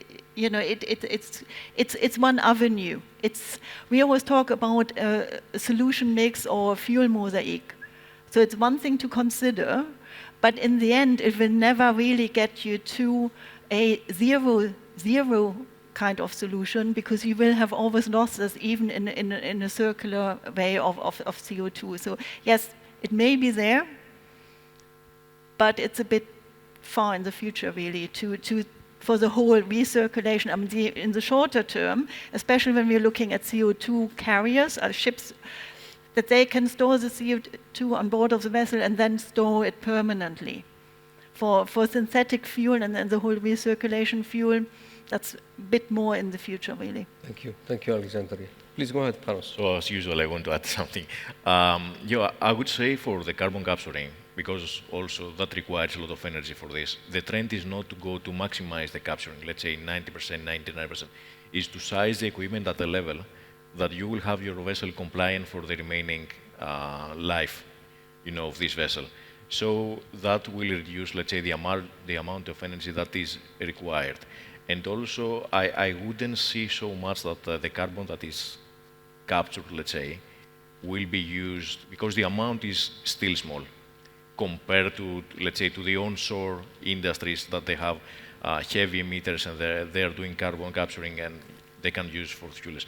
Yeah, for the ships will be captured, will be deposited somewhere, but I don't see that the amount is so big that will be used, also for other industries. Thank you very much, Alexandra and Panos. I was expecting Alexandra to say the same answer that she said. But see, this is an interesting analogy, because if you compare, there are new methods of operations that need to be introduced. Even when you're talking about carbon capture on vehicles, the requirement is if you are going once a week to refuel your car, you will need to go 3 times a week to offload the carbon. Why similar technologies or processes cannot be introduced for vessel or new methods can be introduced? Because over here the aim is to capture the carbon. It has to start somewhere, and there's a feasible solution possible, but then it would need a different set of infrastructure. We might be looking at it only investing in terms of fuel or investing in terms of vessels, but how about investing in some forms of small platforms on the routes which the vessels can take, offload the carbon, then continue, and those carbons can be routed through pipelines and stuff? There is work ongoing like that. So, Shell is part of OGCI, the Oil and Gas Climate Initiative, and we are just looking at a project together with other partners to actually do a carbon capture on board of a vessel. So it's at the design stage at the moment. But the issue is, if you want to capture 90%, it's a huge system. So really, to be effective, it's 30 to 40% really, but you might be considering. So it is a feasible solution, but it can, it's not going to replace other solutions, and it still has to be proven. But Shell and other companies also are looking at CCS, carbon capture and storage, as one of the critical things. Even the IPCC has indicated that things like that are needed to actually take the CO2 out of the atmosphere again. So carbon storage is a completely other industry which is developing very strongly. And of course the attractiveness is how you can combine carbon capture on board of a vessel with carbon storage, permanently. But as everything is still in initial stages, it's really difficult to say where's it going and how fast it can actually advance. Thank you, Alexander. I think we can go on all day, and for the sake of time, we need to wrap up because we also started quite late in our agenda. So I will leave the floor to each one of the speakers for give some closing remarks, starting with you, Mr. Shao. Okay, thank you everyone. I'm very glad to attending this panel, and I also got a lot of information from the professor. And yes, for sure, this is not enough time for us to discuss enough. And then maybe later we can, through the Seatrade team, we can get the contact information and we can discuss further. Thank you. That's it. Thank you. Panos? Yeah, I think there are many different topics that we discussed today. The only thing I would say that, yes, I will say that we have to think out of the box about the future ships, how they need to be designed. CII, let's say in the IMO, is going to be the driver, but let's say the major driving force will come, let's say, for the carbon tax and this additional OPEX on the ship operations, and we have to consider now before it comes. Thank you. Dr. Dumagoy? Thank you. I think what we discussed today offers me a lot of optimism about understanding that we all agree that something has to happen, and from what we understand, carbon pricing can play an important role here. If we start now, not just with carbon pricing, but with other initiatives that are already ongoing, and invest more in innovation and invest more in those early movers and first steps, then once the carbon pricing mechanism does come into play, some of the question marks we have now might be less serious than they might look, because we might actually overcome some of the technical challenges and some of the procedural and working challenges. So starting early, working together and seeing what the solutions are, especially looking on a regional basis. Thank you. Dr. Alexandria? Yeah, I mean, it's a very, very complex, and with a lot of different solutions possible. And what we saw with IMO 2020, and always comes up in these kind of discussions, is people went to the cliff edge, waiting as late as possible. So really what we have to consider as an industry is how do we actually gain experience, how do we share that experience to actually move ahead to find the solution, and not wait for everybody else to find the solution and then copy it.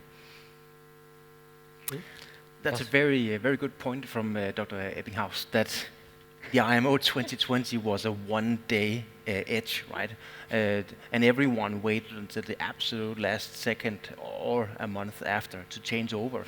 But this is something different, and we should not be making the same comparison, because this is a 30-year sliding scale instead. And what I'm missing is the regulatory certainty, the level playing field, right? Because it's the same principle. Everyone can endure tight regulations as long as it's the same for the competitors, of course. And then if costs will trickle down the value chains and hit the end consumer and world trade, but at least the wheels will keep spinning. Also, coming back to the CCS discussion, of course, in some parts of the world we are storing carbon, in other parts of the world we are producing it to add it to methanol or kerosene. And so in the absence of strong regulatory framework, we are apathetic, looking into the wall, waiting for the clear roadmap, or we are running in different directions. So I think that's what I'm holding on for. Thank you, Jasper.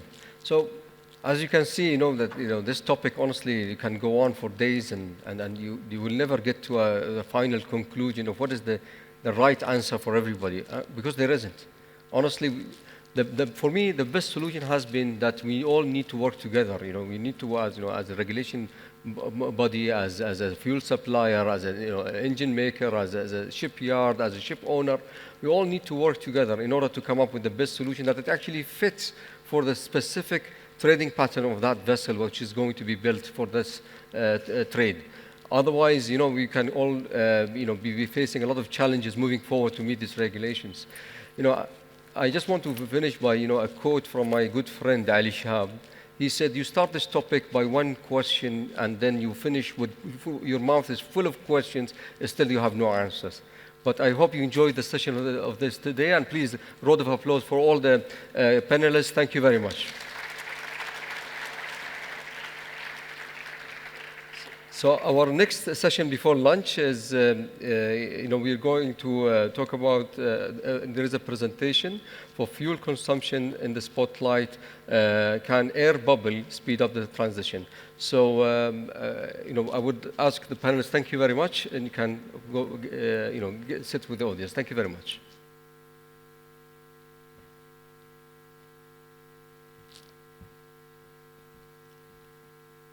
Thank you very much. Really appreciate it. Thank you. Thank you.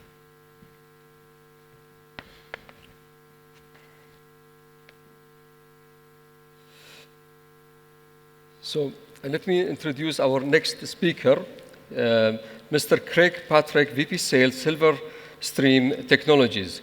For us, Silverstream Technologies, to have this time to give a little bit of an update and presentation on our technology. What we do, how we do it, and also an update on some developments we have within our technology on its verified status and also its savings and what we've seen on a number of installations on a number of vessels. So over the next 15-20 minutes, I'll give you a little bit of an oversight of Silverstream, what we do, how we do it, and also the technology, and also some savings that we've seen.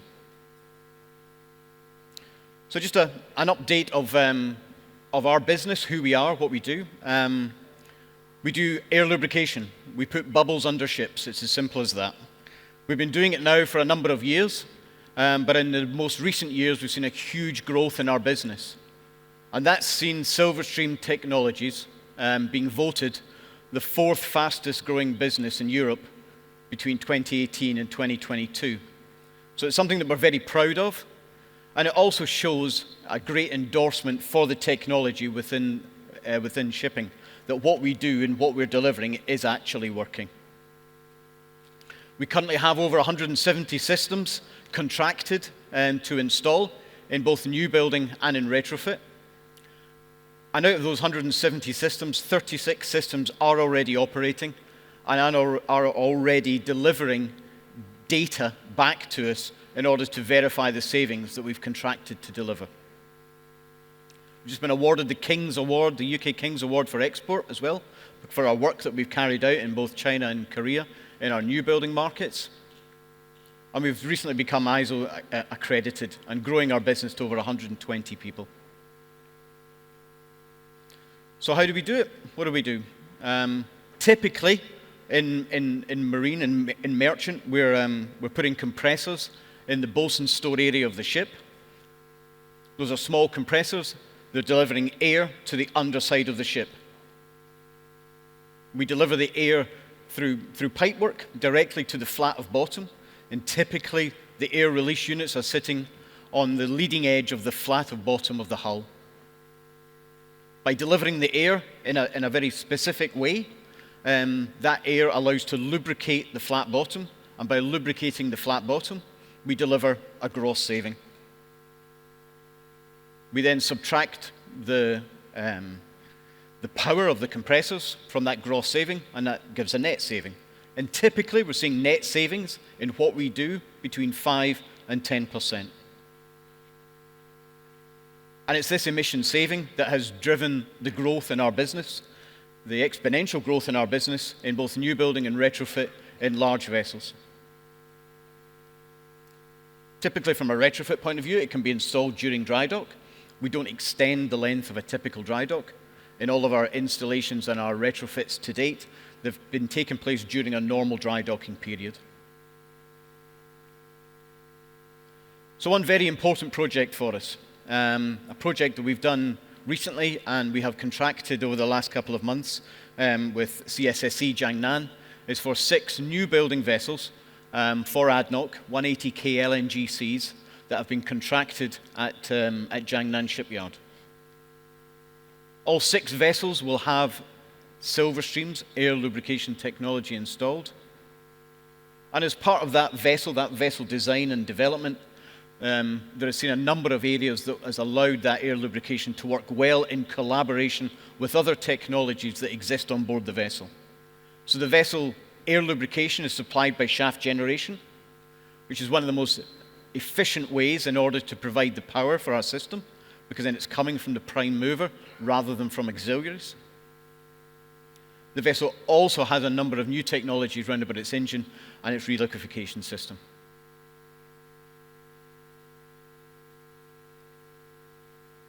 What the air lubrication system provides for this specific project is, again, is saving somewhere between 6 and 9%, depending on the draft and depending on the speed. We always give a range of savings, again, because our savings are directly related to the draft of the vessel. The deeper the draft, the more power, and the speed of the vessel. We have so much higher savings at higher speeds, although the system operates very well down to about 10 or 11 knots. The system has compressors in the bosun store. Again, these are typically low-pressure compressors. We're only overcoming the hydrostatic pressure of the vessel. So 11.5 meter draft for LNGC. Typically, these compressors are at a maximum 1.5 bar operation. One compressor supplies 2 air release units, which are in the hull. And these air release units are a piece of structure within the double bottom. And these fill up with air, and as the vessel moves forward, the air is dragged out of the air release unit, delivering the bubbles into the boundary layer of the flat bottom, and hence delivering the lubrication effect. I said earlier, the power is supplied on this specific vessel by shaft generators. And again, we've seen this layout of shaft generators in conjunction with air lubrication being a very strong design in a lot of new building container vessels and LNGs that we're providing to.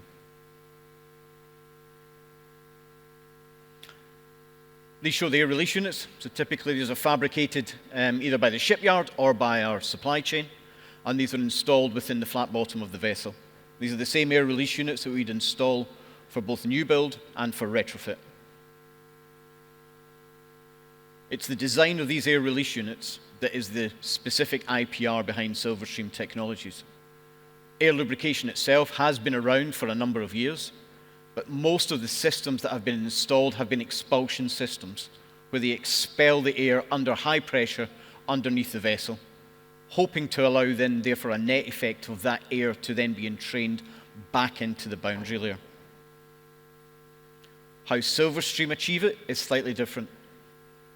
We create air release units, so pockets of air, and as the ship moves forward, the air is then dragged out of the air release unit directly into the boundary layer, and creating a much more efficient layer of air within the boundary layer.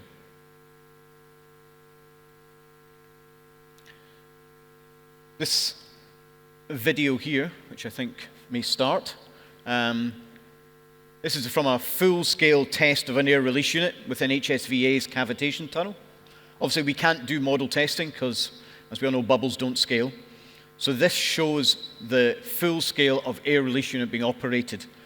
At the beginning, we saw a very chaotic air expulsion, and it's this phenomenon here where you have a uniform release of air that's being pushed directly into the boundary layer that achieves the higher net performance of the Silverstream system as an air lubrication technology.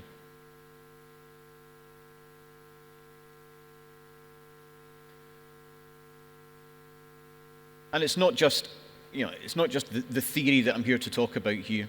We also have to talk about what we've actually achieved and seen in reality. So over the next couple of slides, we've got some information from some real sea trials, some long-term testing, and some verified performance by third parties. So this is not just Silverstream, this is not just Craig saying, trust me, it'll give you between 5 and 10%. What we have is a large amount of verified information from a number of third parties, including our classification society friends, that have taken the data away and shown that it delivers what we said we were going to deliver.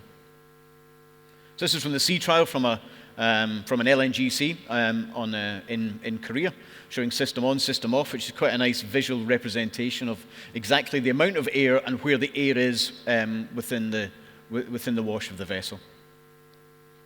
I know it doesn't affect your propeller. I know it doesn't affect the coating. But we can talk about that later, or we can talk about it after the show.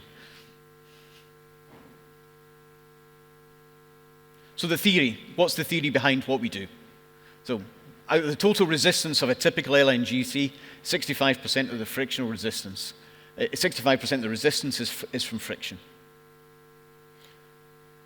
Again, on average, out of that 65% of the frictional resistance, 26 to 30% comes from the flat bottom. And then what we do by providing air, we give 10 to 12% of gross savings by putting air onto that flat bottom. We then remove the power that we need in order to make the air with the compressors, and that gives us a net saving of somewhere between 6 and 9%, again, depending on draft and depending on speed. But typically at 18 knots in the ballast condition on an LNGC, we're saving round about 1 megawatt of saving. And I've got a graph on that next. It's taking the powering from around 14.4 megawatt down to 13.4 megawatt, which is saving in the region of 6 to 7 tons of fuel per day on a typical LNG. We have examples both for MR, LR, bulker, RoRo, cruise ships as well. But specifically for this session and for the work that we're doing with our friends at ADNOC, I thought I'd concentrate a little bit more on gas and on LNGC. So again, it's not about just taking Craig's word for it either. This is a graphical representation of our system operating during a trial. And this is a trial done on board a Korean-built LNGC, 174K. And this data that we took from the vessel, both with ourselves, the ship owner, the charterer, and the shipyard, we then provided this data to HSVA to then independently analyze the data and come back and verify the savings. So the graph shows the red line at the top. So the good thing about air lubrication is you can turn it off. It's not like a paint system where it's either on or it's not on. With the ALS, we can turn it on and turn it off, and then we can then analyze the delta between those two states. The red line shows the system off. The yellow line shows the compressor. So we turn the compressor on, and instantly the shaft power then drops. We also see a very small increase in speed. And the net effect of that small increase in speed and the shaft power drop due to the lubrication effect together gives a net saving. And again, at 18 knots on this specific vessel in the ballast condition, the net saving was around 7.4%. And again, this is data that was publicly presented to a SNAMI conference as well in December. So a lot of that information and a lot of more detail behind this is available. So that was one trial. You know, the question 2 years ago in Silverstream, the question we got was, well, what does it look like in long term? What's the long-term impact of the operation of the vessel over a longer period of time? 2 years ago, we only had 3 systems operating. So it took us a bit of time to put this data together. But this specific vessel, the Methane Patricia Camilla, she was retrofitted back in 2020. She was a Shell vessel and is now with Miji. She's now in long-term charter with Shell. 168K LNGC. So with this vessel, we managed to get about 280 days of data that allowed us to analyze the long-term impact of air lubrication on this vessel as it operates. And this was seen as a very important case for future owners and charterers in how they make their investment decisions in some of the new building projects that are coming up, as well as looking about supporting the investment into their existing fleet, especially around about steam vessels within gas. So we had 280 days of data. We had a huge amount of data points. The graph on the right just shows, I know you can't read it in detail, but the blue dots is the system on, the red dots is the system off. And then by analyzing this data with our naval arcs and data team, that allows us to then equate the speed power curve between system on and system off. And the gap between the two then allows us to then generate understand and calculate the savings. So again, on this vessel, on average, over around about 280 days of operation, again, in differing sea states, with differing conditions and differing drafts and speeds, we were averaging around about 1.1 megawatt of net saving with the system operational. That also allowed us to ensure that the system was reliable, it was always available, it always had uptime, which was good. And it allowed us then to take this data and then present to a number of other owners that wanted to better understand the long-term impact of air lubrication on their hull.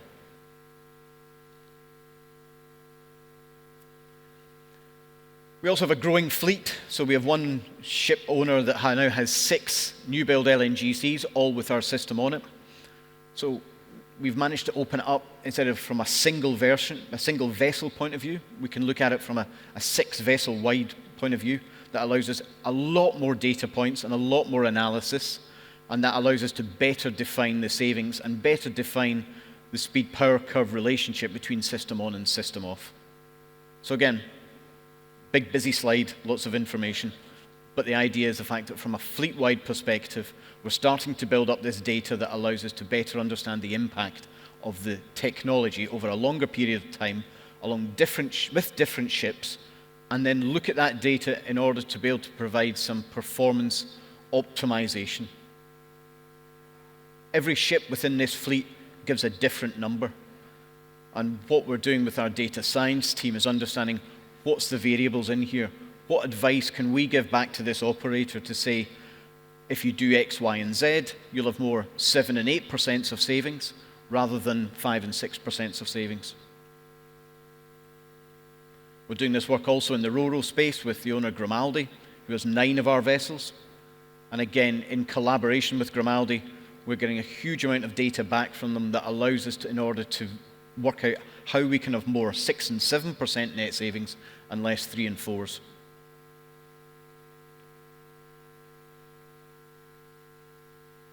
So I know I've talked a lot about gas, and we've talked a little bit about Ro-Ro, but this slide just shows a little bit more about the other segments that we're in, the other segments we've fitted to. As I say, we've got 36 vessels in service. They're not all gas carriers. We've got a lot of cruise ships, a lot of Ro-Ro vessels. We have one large bulk carrier, 325K, Sea Victoria, and we have one MR tanker. And it's these other segments that are within the market that we're working hard on in order to bring the technology to these markets. These markets have challenges in both speed and also in CapEx. And how can we tailor our product and the development of our product to meet these segments better in order to deliver the savings that we're seeing in some of the other segments. So again, this just shows the white numbers generally just show the net performance. And again, there's a range, again, depending on draft and depending on speed. And on the right-hand side, this just shows who's verified it. This is not just Silverstream standing here saying that this is what we get. All of our projects have an element of third-party verification within it. And a lot of that information is available to a number of owners that we've contracted with. So, just to sort of summarize and final few points from myself.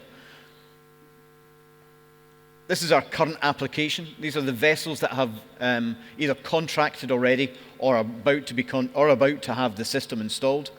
We have contracted over 85 container ships in both new building and retrofit. A lot of MSC vessel new builds that are currently being built in China, all of our system on it. And a number of new build Maersk vessels will also have our system on it. And these are already contracted and in place.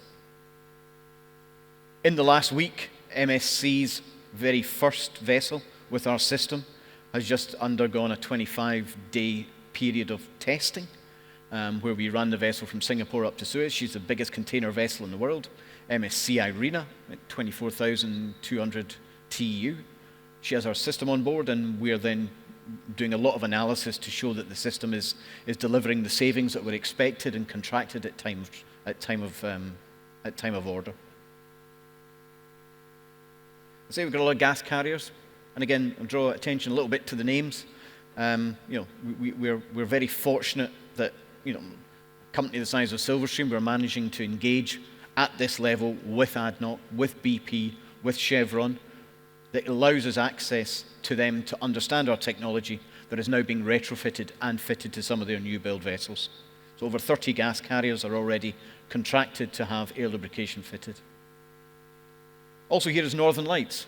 This is, we talked to carbon capture in the last session. Northern Lights vessels. These are two smaller 130 meter 7.5K cube gas carriers that will transfer carbon dioxide to CO2 to as part of the Northern Lights project. These are two new build vessels in DSIC. And again, even down at 130 meter long vessels, very small vessels. This technology does scale down very well, and they're very small vessels with only 6 air release units and 3 compressors on board. But again, it's a technology that's been adopted by the Northern Lights consortium in order to decarbonize those CO2 carrying vessels as much as possible. PCTCs is a big growth for us with the rise of electric vehicles and more car carriers being built in China. The new build China PCTC market is huge for us, and we've just signed another 10 PCTCs. So again, it's a slightly different arrangement for how we fit it to the vessel, but again, it's a growing market for us. And finally, cruise. We did a pilot with Carnival probably about 6 years ago, and that has then allowed Carnival as a corporation to adopt the technology. And that's seen as being fitted now to every new build vessel with Carnival. And also we've signed a 10-ship retrofit deal with Carnival that will allow access to all of the brands within the Carnival company to fit our technology within and benefit of the savings. So we're not just standing still doing air lubrication. We're looking at how we can do it more efficiently. So this is the last slide from me, just showing how what else we're doing and what the future could look like. We're looking at how we make the air release more efficient. The more efficient allows more net savings. And a lot of work we're doing is around about how we get the air more efficiently to the flat bottom of the vessel. We're looking at alternative air supply.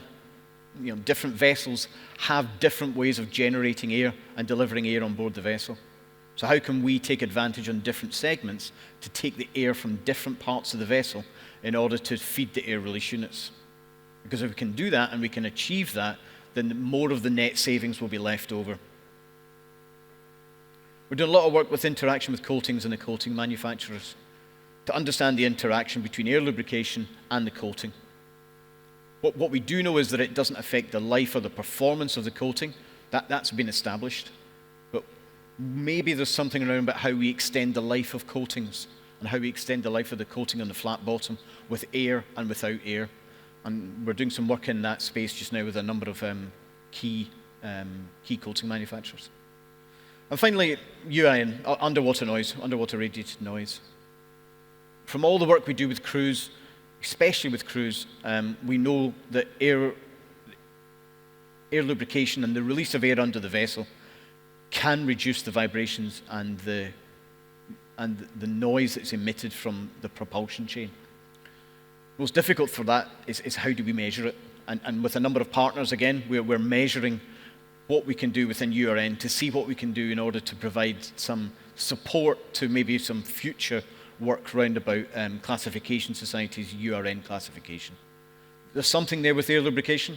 It's been used before to change signature and to change noise patterns of vessels in the past. So we know there's something there, and we're working with a number of key partners in order to deliver that. So, finally, Thank you, I get Craig. to questions. I think because, honestly, we're getting close to the lunchtime and we were started late. We take one question from the audience if you don't mind, but after that, please feel free to interact with everybody. So we have a question there, please.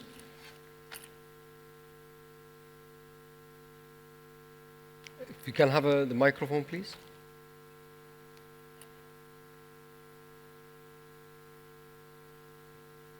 Microphone.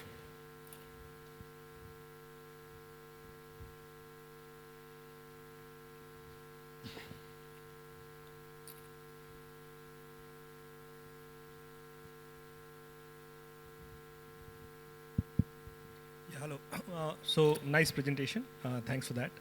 So my name is Rajneesh Verma, and I work for a company called Vedam. We are into ship designing and ship retrofit consultancy. So my question is a little bit technical in nature. So see, what happens is, what my understanding is, the frictional resistance of the ship is dependent on the wetted surface area of the vessel. Wetted surface area. Wetted surface area is the surface area which is below the water. Below the water. So when you put this air bubble, right, now because this bubble will lead to loss in buoyancy, because where the bubble is coming, the hull is not supported. It's just air there, right? There's no water. So what happens, because of this bubble, the ship will go down. So in effect, you will actually may lose the, you may minimize the contact area in the bottom, but you will actually increase the contact area at the waterline, because the ship has to go down to support its weight, right? It cannot just float in the air in the bubble. So as per my understanding, the wetted surface area increases if you put the bubble below. So you are maybe losing the, minimizing the contact area in the bottom, but actually you are increasing the contact area in the top, in the, near the waterline. So how does it, I mean, it should cancel each other. So how are you getting the saving? That's my question. Yeah, great. And yeah, thanks for the question. In theory, you're correct. Okay, in theory, you're correct. But the amount of air that we're actually putting into the underside of the vessel is very small. It's tiny. The bubble size themselves are fractions of a millimeter. Okay, so the amount of air and where we're putting the air is really important. So yeah, if we're putting large volumes of air underneath the ship, then yeah, you would have some draft effect, increase in wetted surface area. Yeah, but we're talking about putting on a 300 meter vessel with a 45 meter beam. We're putting what, 8,000 to 9,000 cubes of air underneath the flat bottom of the area of the ship per hour. So it's a tiny fraction of air that's going underneath. Therefore, we're not affecting any of the hydrostatics of the vessel in any way. The bubble layer itself, although it's really difficult for us to measure, it is minute. So in theory, you're right, but in reality, the fraction of air that we're underneath and affecting the draft of the vessel is so minimal, it can't be recorded. I'm more than happy to talk, on a more one-to-one basis with you. But it is, in theory, you're right. But we're not putting large volumes under. We're not putting, cubes, per second under the vessel. Okay, I think we can take it after. Yeah. Well, thank you very much, Craig. Okay, we'll go one more.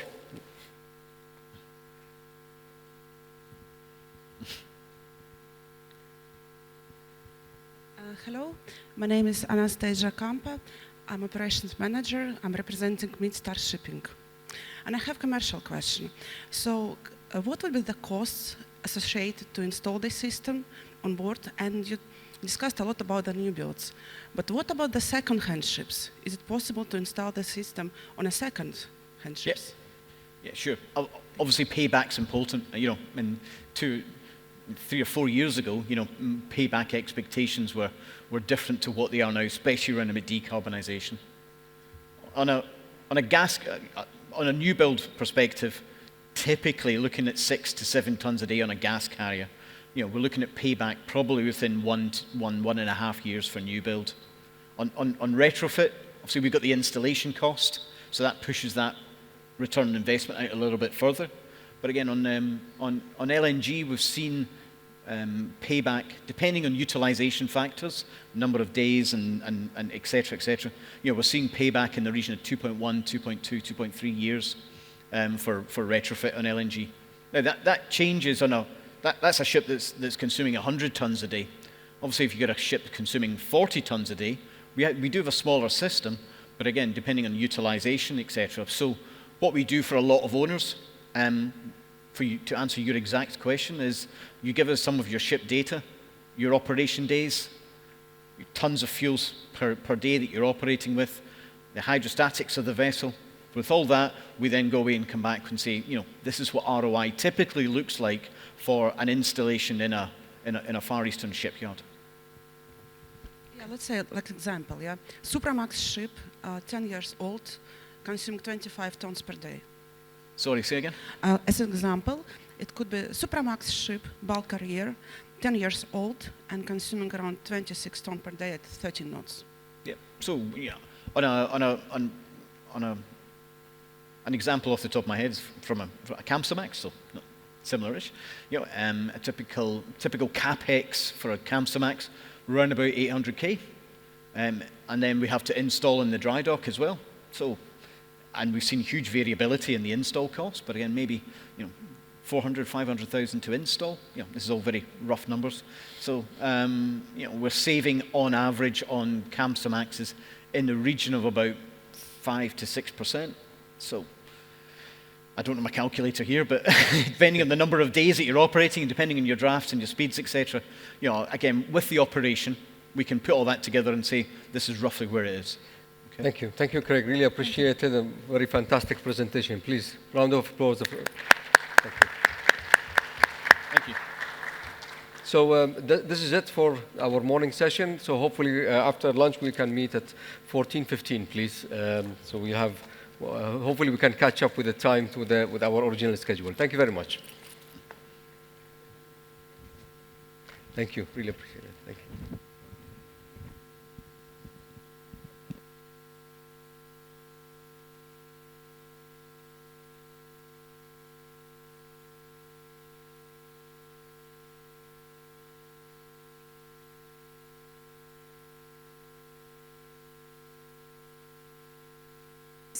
As part of this, there has been an official video launched, which I would like to show us now.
Thank you. So this afternoon sees an MOU signed, and I would like to invite Her Excellency Engineer Hester Al-Malik to the stage, please, along with Fujairah to sign the MOU.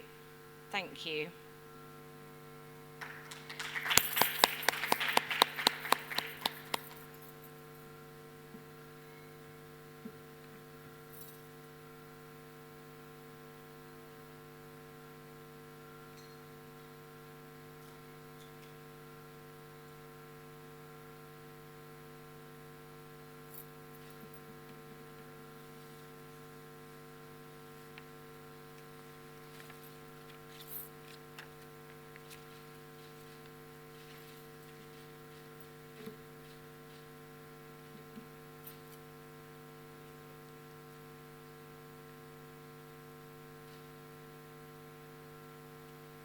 Timing, wasn't it? Avi's there as well. Okay, can you?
Thank you, everyone. That concludes this afternoon's MOU signing. Thank you.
Okay, ladies and gentlemen, I think we are ready to start our afternoon session.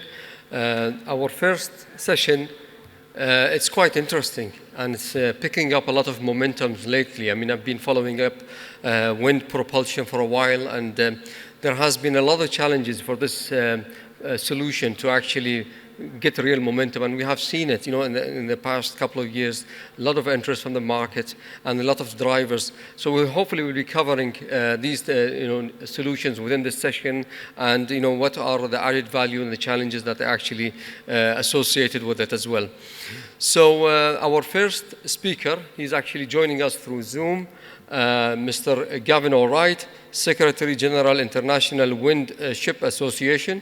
Gavin has been the Secretary General for the International Wind Ship Association since it was established in 2014. This is a non-profit grouping of maritime wind propulsion companies and projects supported by academia and NGOs, is working to promote and facilitate the uptake of wind propulsion solutions in commercial shipping. He sits on the IMO, Maritime Technology and Technology Cooperation Center, Stakeholders Advisory Committee, and is a non-executive board member of the World Wind Energy Association. So welcome, Gavin. The floor is all yours. Thank you very much. Are you able to hear me okay? That's great. Okay. So I will share just a few slides to introduce things. So assalamu alaikum, and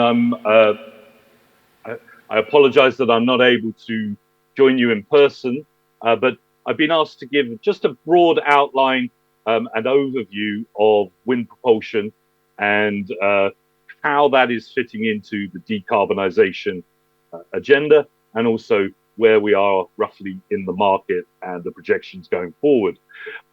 So the International Windship Association is a network of over 150 active members around the world. As you'll notice, there's quite a concentration in Europe at present. However, Asia is growing, as is America at the moment.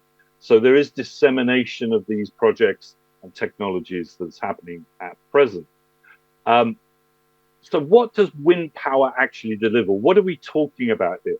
Well, we're actually talking about the delivery of a free energy source, propulsive energy source, to the point of use that is abundant around the world, is completely zero emissions, and as I mentioned, is zero cost. So this is an energy source that really, it doesn't require any infrastructure, storage on board, and avoids a lot of the volatility in the fuel markets.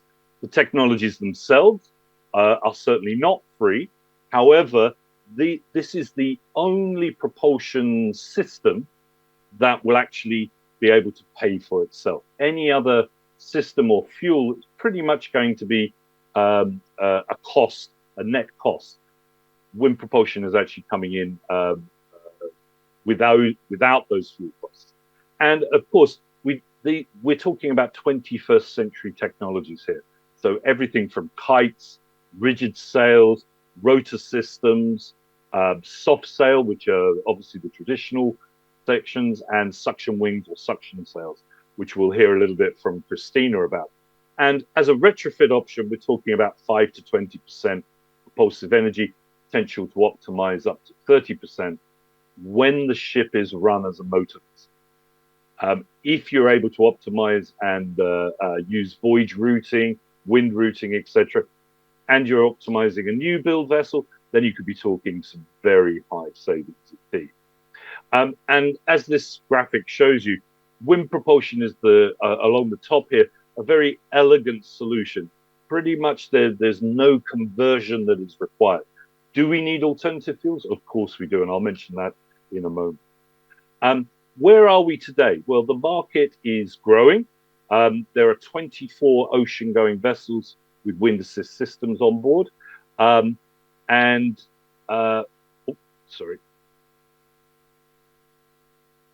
I think we need to, yep, okay. And there are also 8 wind-ready vessels out there at the moment. As you'll notice here, there are no container vessels included yet because of the deck space requirements. However, we will be seeing the container vessels coming through in the future. Now, as present, as I mentioned, there's 24 vessels installed, around about 1.5 million tons or a million deadweight tons of shipping.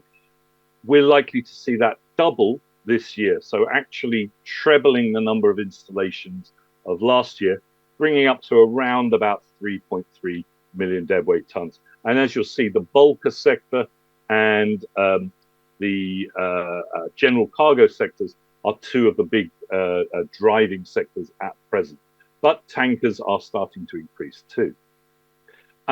Now, just very quickly placing this within the policy pipeline, as you'll see, and as we know, there's a lot of policy pressure coming from the IMO, but also from the EU at the moment with inclusion in the EU ETS.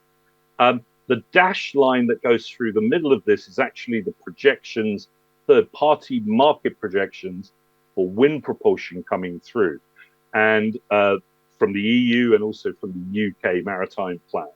And this is looking at around about potential for 10,000 installations by 2030, increasing to up to 45% of the world fleet by 2050. We believe these are conservative estimates, but you'll see they're following the pressure that is building within policy framework.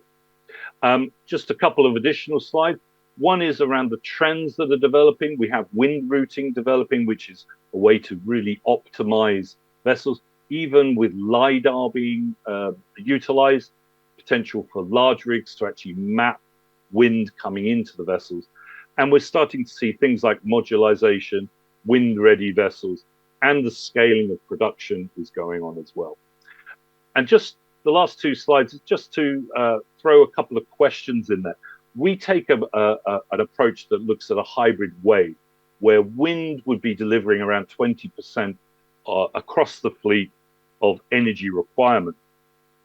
Reducing need or reducing the fuel requirement through activity, the change in activity, optimizing vessels, each having an ability to deliver 20% apiece.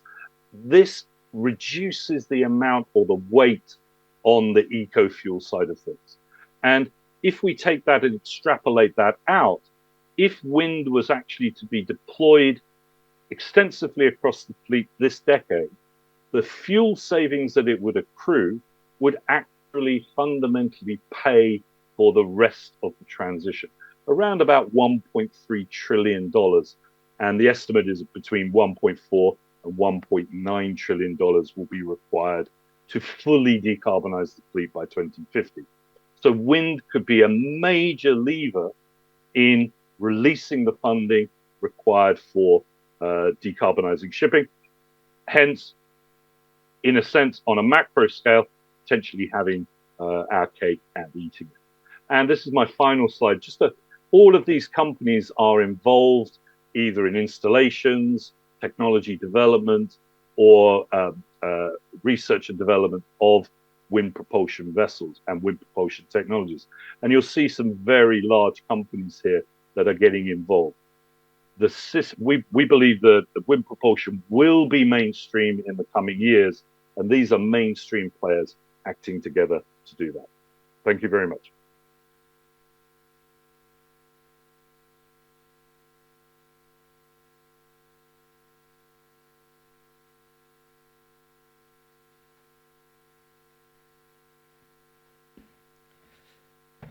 Thank you very much, Gavin. Really appreciate it. Very informative presentation. And we have a very interesting panel to follow with this presentation. So I will invite our three panelists to the stage. Christina Alexandra Munoz, co-founder and COO of Bound for Blue. Please join us.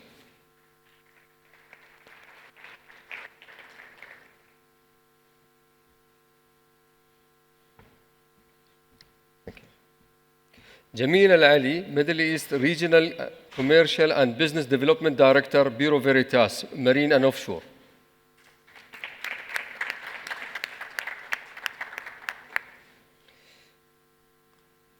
Matthew Muzui, General Manager, LD Ports and Logistics. Please join us.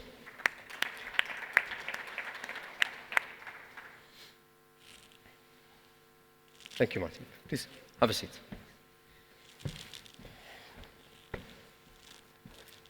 So I would leave the floor to the panelists to actually introduce themselves.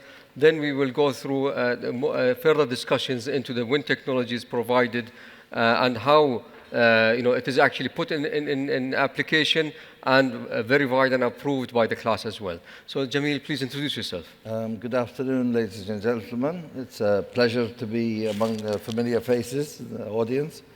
I have recently joined Bureau Veritas as a Middle East Commercial and Business Development Director, which I'm very proud of after a long career with my previous employer, KOTC. And I even see some familiar faces from KOTC here. And pleasure to be here. Thanks. Thank you, Jamil. Christina.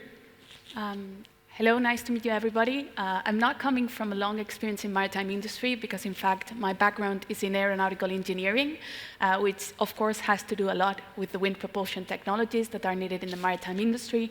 I also I majored in space propulsion, indeed, and I've also done an executive MBA at a business school called IESE and several business management courses at Cambridge University and Singularity University in the US. So happy to be here today and speak about wind propulsion, which is, in fact, what we are developing at the Bound for Blue. Thank you. Matthew, please. Thanks. So thanks, everybody, to be there. So Matthew Mizo, I'm working with Dreyfus Group since over nearly 20 years now. So shipping world is my dedicated career. And particularly since several years, we are also dedicated to look after such decarbonization world, particularly linked to a real fundamental goal for Louis Dreyfus Group. So, so glad to be there to talk about this wind system. Thank you and welcome, gentlemen and ladies and gentlemen. So I would start with you, Jamil, and I think you prepared the slides for these questions as well, which I think it will be a good to present it on the screen. So has Bureau Veritas developed class rules for the wind propulsion? What is Bureau Veritas' current ongoing involvement in the wind propulsion, and do you expect the wind propulsion to be promising technology for the future? Yep. So basically, what I wanted to demonstrate today is Bureau Veritas goes way back in wind propulsion. With rules, first involvement in wind propulsion goes back to 1886 with the first tanker, which was classed by BV and was steam and wind propelled vessel, which hopefully I'll be able to demonstrate more clearly on the slides. And then the rule, we talk about the rule. The rule was came out in 1987, so we're talking about 36 years ago. And with the recent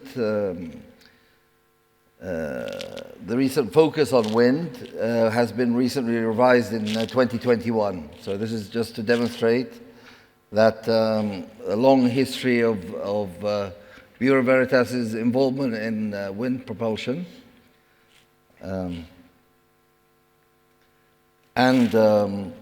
Apart from only we have some vessels in service, and both of these are very relevant to our panel today. If you see familiar names from Katrina's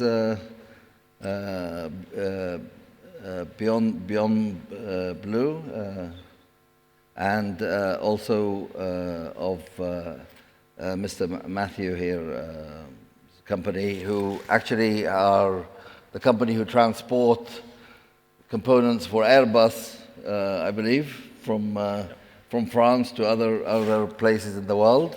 So that's the relevance of, and very much focusing on wind production today. So, we've talked about the past, slightly about the present. Now, this vessel here, actually the picture in the middle is as it looks today. However, after the installation, will look like the picture on the left-hand side with the wing sails canopy.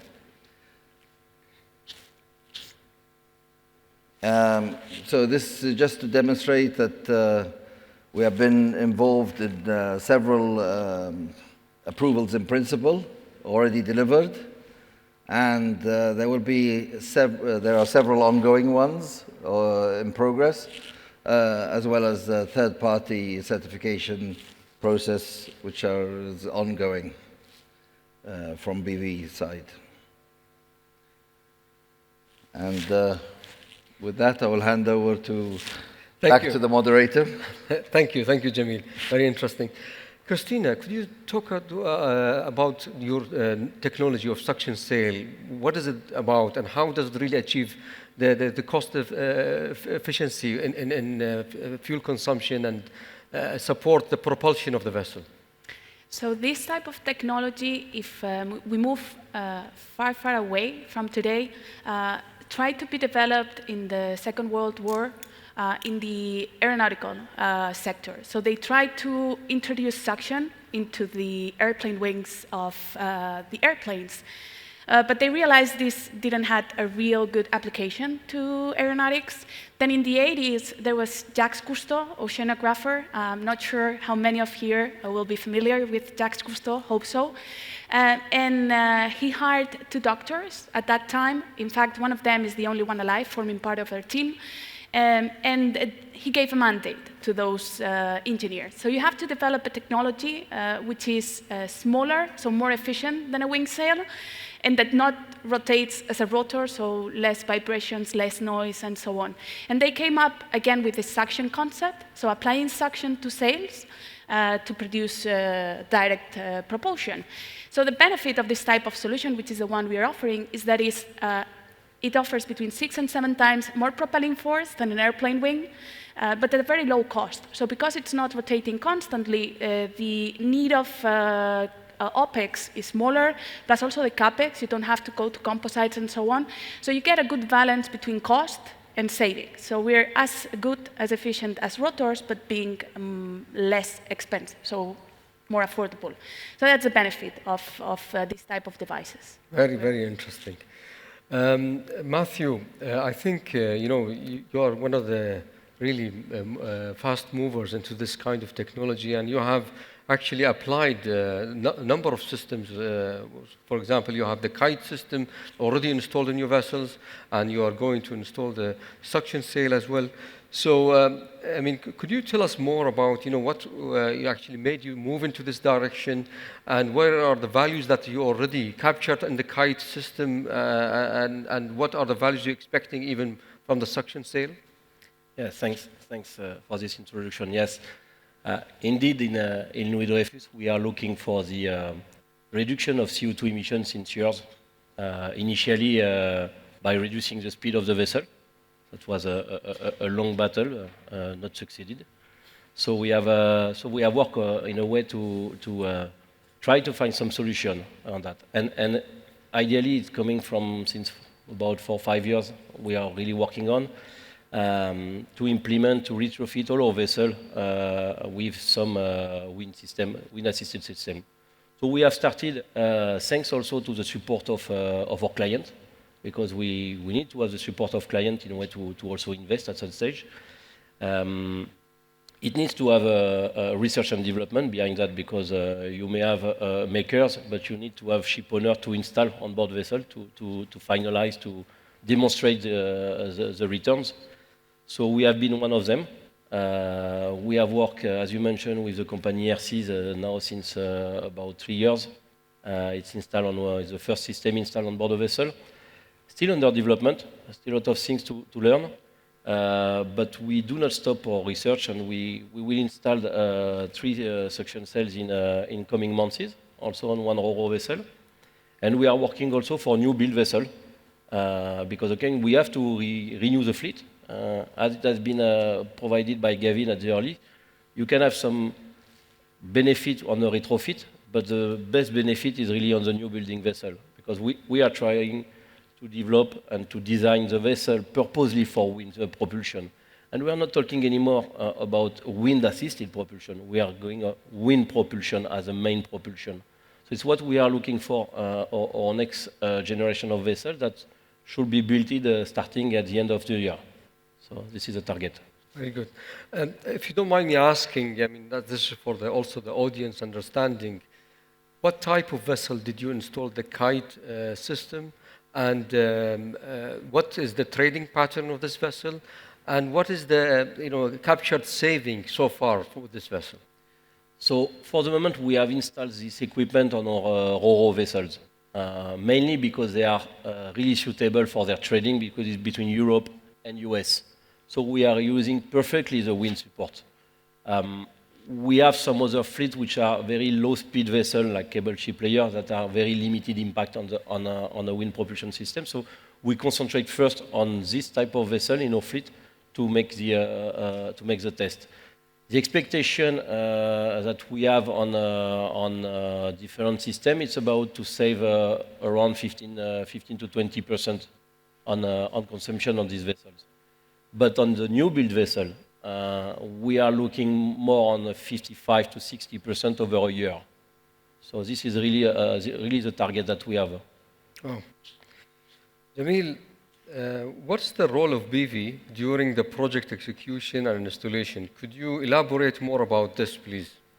I think BV can play a crucial role even before the installation, you know, in supporting the ship owner in selection, in CFD calculations, etc.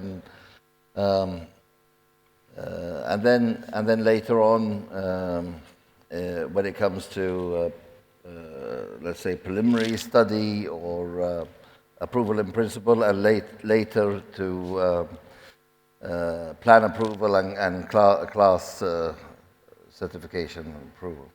So you have a very detailed role. I mean, it's not something that people just can put on the vessel without the involvement of class from the early stage.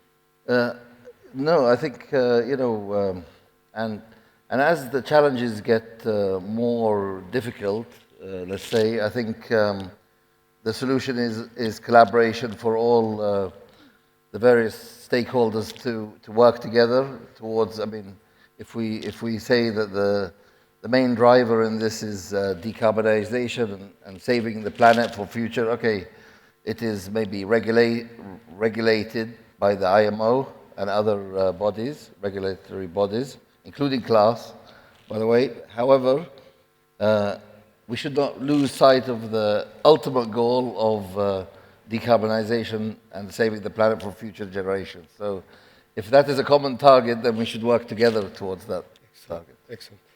And, you know, previously it was said that maybe fuel cost is a driving matter, but in discussion with my fellow panelists, we reached a consensus that the main driving force is not actually fuel price, but actually the environmental aspect and the decarbonization aspect. Absolutely, but you know, Jamil, when you were in KOTC, you had different views, huh? I'm just joking. Actually, in KOTC, we were looking into wind propulsion. I mean, I was involved in a project where we started getting interested in wind propulsion. We did not reach as far as some of fellow panelists have reached with this, but the potential is tremendous. Absolutely, thank you. So, Christina, at Bound for Blue, you have already performed several installations. Could you share the process that has been followed since the ship owner chose the system until the ship owner actually start harnessing the power of the wind, learning all the tips that the ship owner actually, the challenges that they've been through the whole process? Yeah, I think we can go even before that. So first of all, if there's somebody here thinking about, okay, I like what wind propulsion can bring me, now what? Where should I start?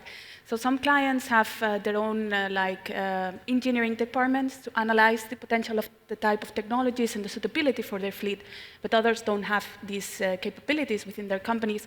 And then I would suggest, of course, going to the class to make this assessment, but also like research centers can do this third-party assessment of technologies and so on. Then the project starts, and as Matthew was saying, for existing ships, you have to first of all think about, is it I'm going to install wind propulsion for my existing fleet, or is it something I'm envisioning for a new build?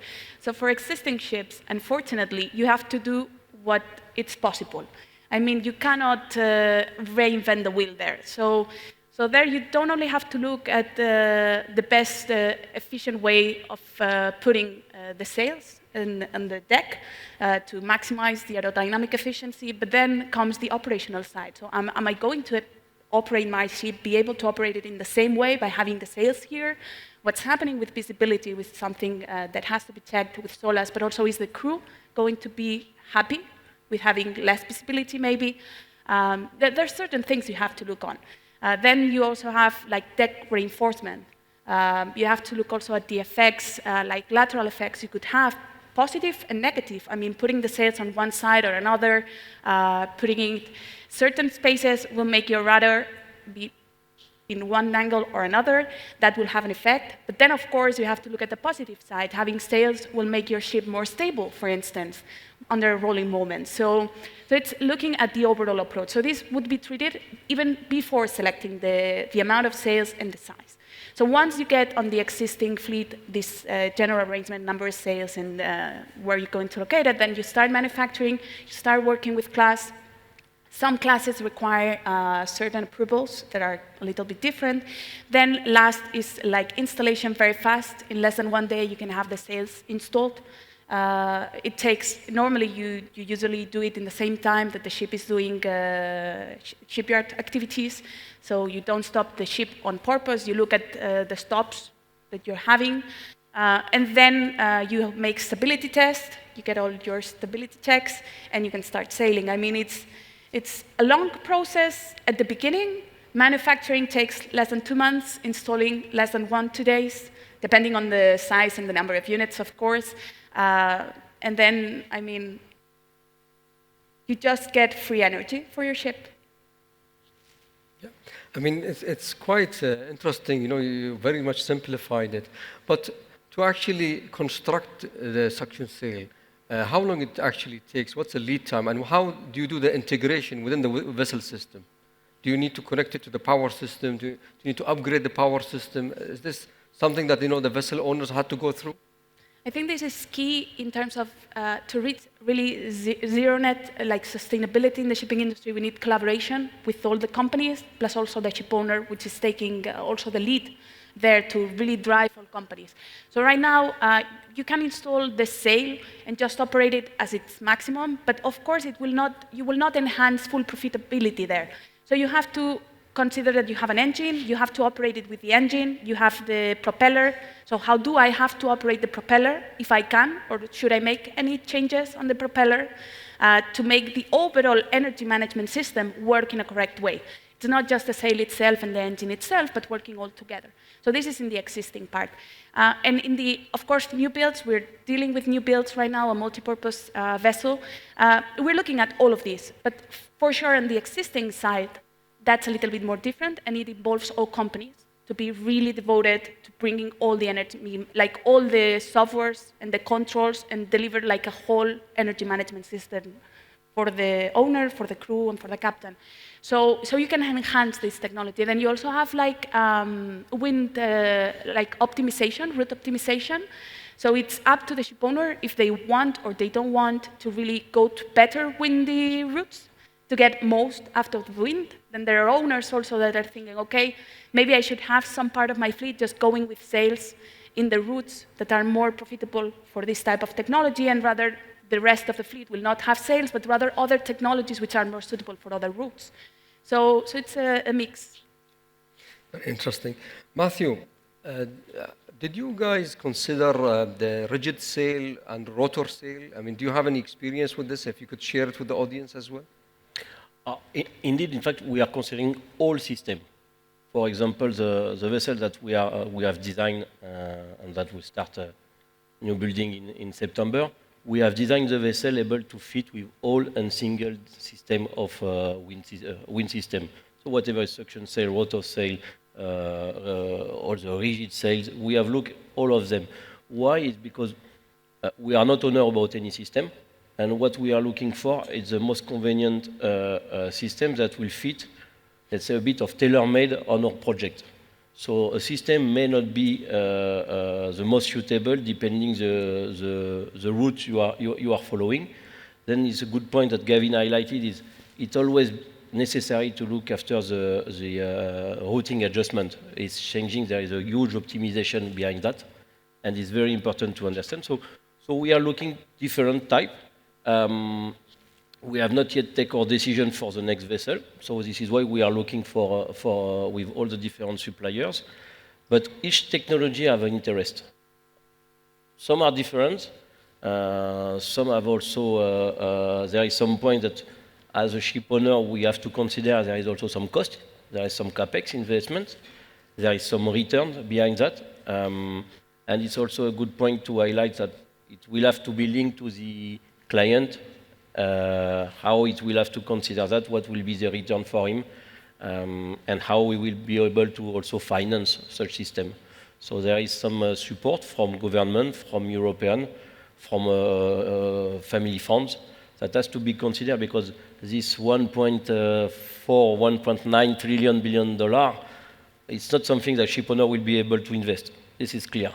So it is not only ship owner responsibility to move on, it's global market that has to consider that also the end user need to be ready to consider that may have to pay a premium, but this premium is not only money, it's money for CO2 reduction at the end. So we have to get the same involvement in that target. So it has to make commercial sense as well. Yeah. Totally agree. Now, my final question, and anyone actually can chip in. These wind propulsion system, they very much depend on the wind direction throughout the year, and the locations, do vessel trading. So do you guys actually look into establishing some kind of simulation to run the vessel through this simulation and see the value that you will be getting from the system? Is this something that you have done, Matthew? Or? Yeah, we are working on that since the past 12 months. We are working intensively on that, because we adjust the design of our vessel also with the parameters of all the curve parameters of the different wind system. But it's really important to understand all this optimization. Without optimization, you do not get the maximum return, and you need to get the maximum return. This is the target. Always working also on your constraint, industrial constraint. There are constraints to depart at a time and arrive at a time. But you need to have this optimization study to be done, for sure. It costs. It's part of the research and development that we have decided to invest for. But the return behind that will be much more important. Thank you. Christina, would you like to add anything? Yeah, in our case, since the very beginning, we knew that we had to deliver, in the end, what the owners are caring is, okay, when am I going to get back my money, so payback. And we needed a tool to analyze the profitability of this type of system in certain routes for certain ships at certain speeds and blah, blah, blah. And we developed a velocity prediction program internally to assess for clients in a free way the suitability of suction sails, but also wind propulsion for their fleets. So they can then take the decision to go forward or not, and then they would enter this more in-depth engineering phase. So at that point, we don't look that much into visibility, stability, and so on. This is later done with the client, also the operations. But anyways, this gives like this sense of how much they're going to save, for how long, and so on, which I think that's something very useful. Jamil, would you like to add anything? Yeah, so of course, from a ship owner's perspective, it has to be commercially viable, and I think Katrina was very right to say, it's about you make a capital investment and you calculate payback, and if it's commercially feasible, then you will go to the more in-depth studies about the engineering, etc., the structural aspects of installation, etc. Of course, with a new build scenario, it's you have that freedom to incorporate it in the initial design, whereas when you're looking at the retrofit scenario, then you have to manage with what you have already. So it's a bit more tricky with a retrofit scenario, but with a new build, you have that freedom to incorporate it in the initial design, which is... Thank you. So I'll leave the floor to the audience. If anyone has any questions, please feel free. Just raise your hand, introduce yourself, and then somebody will come with the mic as well.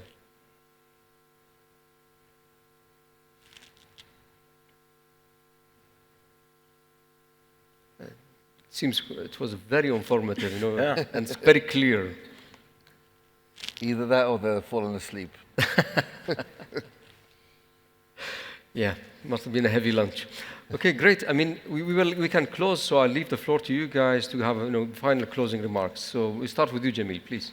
Yeah, I mean, if we talk about the future of wind propulsion, I think it's something that owners should not rule out and should consider as one of the options, with the driving force being decarbonization and reducing carbon footprint and eventually reaching net zero by 2050 or whenever possible to reach net zero. So for me, it's wind propulsion comes here to demonstrate that the sustainability can be profitable and offering very attractive paybacks in that case, and bringing much more, as Gavin showed, in terms of benefits. And for all those considering wind propulsion or looking at this type of technologies, I would say, okay, just look at it. It might not be for you, because you're making bad routes or the ship is not suitable to incorporate your existing fleet wind propulsion, but have a look at it because new build ships will be more suitable for sure, and who knows, maybe things change in the future, you change your patterns of routes, operations, and so on, and wind propulsion then can be for you. So just have a look at it. Matthew? Yeah, thanks. I will say a word globally in the shipping world, we need to be all involved to succeed, to reach this target. We can speak about 2030, 2050, or whatsoever, but we have a target of CO2 emission reduction. So we need to have ship owners to be invested. We need to have support of all the makers there to improve their system. We need to have all the class for sure to help us to achieve that. And we need to have the support of all the client and finance parts. Unfortunately, are not here, but this will be the full team that will allow us to achieve this target, and we will continue to look after wind for sure. This is our expectation for the coming years, and I'm sure it will come for others. Great, thank you guys. So from my side, I just want to say, the wind propulsion, it's been available in the market for many, many years. And honestly, it didn't really pick up the right momentum. And I've seen lately, it's actually picking up a very good momentum. And perhaps, oil prices has, a big part to play in this, because obviously with the bunker price increase, it makes now, easy commercial sense for, decision makers to actually take this decision and go for this. But there is a lot of speculation when it comes to what is the saving. It can go very wide range, from 10 to 40%. You don't know. It depends on the trading pattern, that it's not very much guaranteed. However, I would recommend to actually go for a pilot, try it, test it for yourself until you actually have a belief. In ADNOC, we are actually planning to go for a pilot with rigid sail, and this is something that we are currently studying very carefully, and hopefully it will be materialized very soon in the future. With that, so thank you very much for listening, and then please, a lot of applause for all the panelists. Thank you very much. Thank you. Thank you. Great. Pleasure. Thank you very much. Thank you very much. Thank you.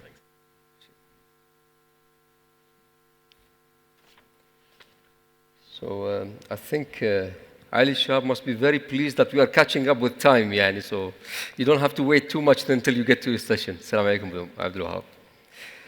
Great. So our next session is for me, it's a very interesting topic as well. And it is, one of those initiatives that, it's been stalled for a while as well, within the shipping industry. The technology was developing slowly. And now we see more applications is more feasible, especially when it comes to the coastal trade and vessels which are trading, in a short distances. So the next session is about battery power and the future. So we have three panelists, and I would like to introduce them. Our first panelist is Mr. Vivek Balugopal. He's the general manager of Wärtsilä. Mr. Vivek is an electrical engineer and automation professional in the marine industry for over 35 years. His expertise is focused on the control, power, automation, and later integrated systems using PLCs and dedicated microcontrollers. So he is now working mainly on battery hybrid and systems, which optimizes the available energy and help reduce the carbon footprint of vessels to comply with current and future regulations of decarbonization. So Mr. Vivek, please join us. Thank you. Thank you. Thank you, Mr. Beck. Thank you. You're welcome. Thank you. Our second speaker for today is Mr. Paul Hughes, the co-founder and president of Shift Clean Energy. Paul Hughes has extensive experience in the energy storage, marine, and renewable energy sectors. He has worked for over 10 years in marine energy storage and has some 3 decades of experience in renewable energy and utility companies, including successfully taking European and North American companies from start to IPO. Please join us. Great. Hello. Thank you very much. Welcome. Thank you. Our third speaker is Mr. Andrew McGregor. He's the Vice President of Secor Marine.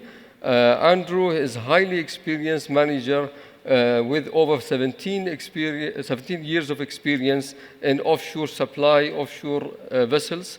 He currently serves as the Vice President of the International Division at Secor Marine, where he is based in the company's international headquarters in Dubai, UAE.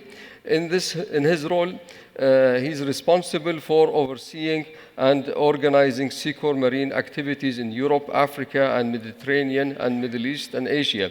Almost all the globe. Andrew, please join us. Thank you very much. Thank you for making it. Thank you. So with this, ladies and gentlemen, we'll start our session. So please have a seat, and I would, leave the floor to you, Vivek, to start with a 2-minute introduction about, battery power technology and what is your views in it. Yeah. Good afternoon, ladies and gentlemen, and thank you for giving us the opportunity to talk to you about battery hybrids.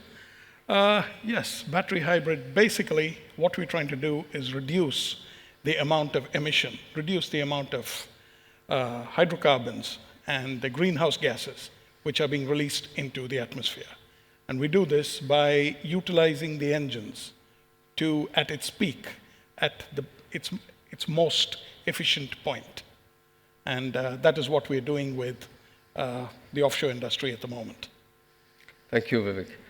Okay, Paul, if you could actually give us also an idea of your views about battery power and its applications within the shipping industry. Sure. Hi everyone. Pleasure to be here today. So electrification, yes, it's one of those 10-year overnight successes. It's been coming for a long time. There's been a lot of pilots that have been demonstrated over the years in lots of different asset classes. As Vivek said, the fundamental with hybrid systems is batteries are really good at operating a dynamic load. So they're very, very good at fast charging or fast dropping energy. And really that works perfectly with an engine, whether the engine works on existing fuels or ammonia or hydrogen, or whether it's a fuel cell, that operate best at constant speed, constant power. So that's kind of the fundamentals behind sort of the hybridization. And really what we've seen over the last, well, since 2009, I suppose, when the first vessels were done, is several trends. You're seeing more and more asset classes being picked up, where once basically it was the Norwegians and the Danish ferries that were being hybridized. Now you're seeing full electrification packages, now you're seeing bigger hybridization packages. And you're seeing the costs come down, size come down of those batteries as well. So there's a lot of changes taking place, as well as a lot of legislative changes as well, which are encouraging companies and ports to reduce the carbon that they emit. Excellent. Okay, Andrew, could you also give us 2 minutes of your views about battery powered and your experience, because I believe you're actually one of the first movers within this technology. Yeah, that's right. I think that's a bit of the difference on the panel here, is that we approach this much more from a sort of owner operator of the units. So we get a lot of first-hand experience using it, and also the feedback from our clients, the charterers, the oil companies. So yeah, we were one of the first movers. We identified PSVs really as, relatively speaking, a commodity asset these days. And Secor was looking for a way to really differentiate itself from a lot of our competition, and also just recognize the need to move into a much more environmentally friendly, sustainable space. So when we took over 11 PSVs from COSCO back in 2017 or 18. We took the decision to finance ourselves, with no government support, 6 hybrid systems. And that, I have to say, has been a good decision. It took a while for the market to catch up, but we now find really great responses from our clients, really great savings, which are a benefit to us, in the sense that we have much less maintenance or reduced maintenance required on our generators. Our clients are happy with the fuel savings. And of course, we all win because we are producing less carbon emissions. If you don't mind me asking, Andrew, I mean, has your clients also supported in funding this kind of technology? It's a very good question. I would say that it's a mixed bag. We have not had any upfront funding or support from a client, so we have had to take that cost on ourselves. And then we look to make a return on that in a number of ways. As I say, we've had reduced maintenance costs on the generators, which is a positive. And in some areas, some clients, some regions, we now experience considerable premiums for a hybrid system, a hybrid vessel. You see more and more clients specifically saying hybrid preferred or hybrid required in the case of the North Sea. But even in places like Egypt, now we see hybrid specified as the preference. So that is very good to see, and that allows us to price in a way that generates a better return on that investment. So yes, we do see it, but not everywhere. It's something that there's a lot of education on both sides of the charter to be done. Paul, many people ask this question, and in fact, there is a perception as well, that there is no silver bullet answer. Can all the vessels be electrified, or there are limitations and challenges? I mean, it's not only related to the trading pattern, but actually the vessel design itself. Can all the vessels be electrified? Yeah, I mean, certainly the vessel class, the vessel operation, duty cycle will end up determining the best path to take. As you rightly said, one size does not fit all. A good illustration of this in the offshore wind sector, I mean, it's gone from not having any electrification to wanting to go to zero emission overnight. And that really isn't something that is achievable in certain asset classes doing certain things. So broadly speaking, the place a lot of people start is dealing with the house load. So this is where perhaps you've got an existing vessel and it may only have, say, 10 years left of it, and you don't want to go through the cost of retrofitting the generation package. So you start off with a house load. And that can generate some very, very significant savings for carbon operation and fuel costs. The next step is then really to link it into the prime drive, where again the savings are even larger. And when it comes to more new build situations, you can do fully electric. But certainly when it comes to some of the sort of the blue water vessels, that is not something you're going to see fully electrified anytime soon. It's just not cost effective. It doesn't make any sense. So what you're trying to do now more and more is team up, partner with other technologies that can act as range extenders for batteries and doing it in a lower carbon way. So yeah, one shoe doesn't fit all, certainly. It's really about choosing the right technology for the right application. Thank you, Paul. Vivek, I mean, it's honestly, from my personal experience as well, what Wärtsilä is doing is very commendable. You guys just support the industry, with no strings attached, and you go through a lot of effort, studies, and everything to ensure that the client can actually see the value, whether it is fit for them or not. But my question is, what trends are you seeing in the marine electrification and decarbonization industry? Do you really see this moving towards the electrification more and more, or the trend is a kind of flat? To tell you the truth, we are seeing an uptick in the electrification journey. And when we started this Wärtsilä started this in about 2011 or 2012. And at that time, it was mostly in Northern Europe, in Norway and such. But now we're seeing this worldwide, and especially even in this area, in the Middle East, the number of inquiries, the number of people who are looking for it, it's not an arithmetic progression. it's gone off the scale. In Dubai, in Abu Dhabi, in Saudi Arabia, everywhere it has absolutely increased. About 2.5 years ago, 3 years ago, we started working, Wärtsilä started working with Saudi Aramco, and through Saudi Aramco with a company called Rawabi. We helped them, we did all the calculations for them, we did absolutely everything. They assisted us, and today I can tell you that we have got the first 2 hybrid vessels, after, of course, one from Secor, which came in earlier, but that was not done in this region. So the first 2 hybrid vessels that were converted in this area and are operating in this area are in Saudi Arabia. Now these 2 vessels have got one more, there's another world first for them, and this is the first anchor handler and the first PSV with twin battery packs. Now, when we discussed it with Rawabi, they told us that if possible, they would like to run the system with no engines. Okay, that's a little bit of a challenge. So when we looked at their operating profile, we told them that yes, both your vessels are DP2, and since they're DP2, they have to operate with a closed bus. But we said we've got a way that we can do it. And instead of running 4 generators, and each of the generators running with a load of maybe 30%, we will give it to you where you can run 1 engine if the weather is calm, and if the weather is calm, there's not too much wind, within the DP area, within the 500-meter zone, you can run almost infinitely on 1 generator. That has now been proved, and that is now running. And again, there was a question from Rawabi, from Aramco, etc. How will you do it with an open bus? Because you cannot, as per DP requirement, you cannot do it with an open bus. So we found a way around that. We've got it approved by ABS. We've got it approved by DNVGL thing.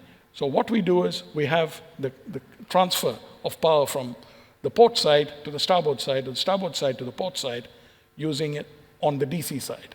And for that, we use something called an electronic switch.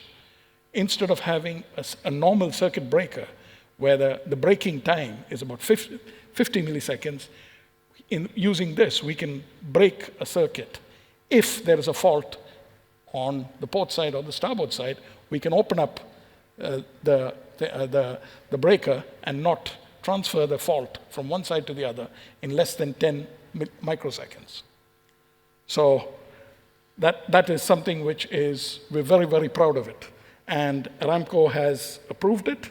It's working with Rawabi, and I'm told by them that the saving on fuel is approximately between 18 and 20% on fuel. But it's not just the fuel that you save. You save on the spare parts. Okay, it's not very good for an engine manufacturer like Wärtsilä, but when you're not selling more spares, service is also reduced. And then on top of that, you have the crew comfort. If you have 4 engines running on a ship, the noise is there, the vibration is there, the heat is there in the engine room. All that is reduced when you're running just 1 engine. It all sounds very promising, but please, Paul. Yeah, just to add a few things there. I mean, as Vivek said, I mean, I would say very much the trend is moving sort of exponentially now, where once we were dealing with quotes that are for 1 or 2 vessels, we're now going, 2 plus 4 vessels, or even fleet deals we're doing now. So I think that's very a clear trend. Now, why is that happening? One of them is, I mean, all of us in the marine sector are very conservative. Safety comes first. And so it's taken a while for the type approval agencies to kind of catch up with some of these things. It's also, if someone buys a 10-year asset, they want to see a battery that's been in operation for 10 years. So by definition, it takes 10 years to get a battery in place that people can kind of touch and feel.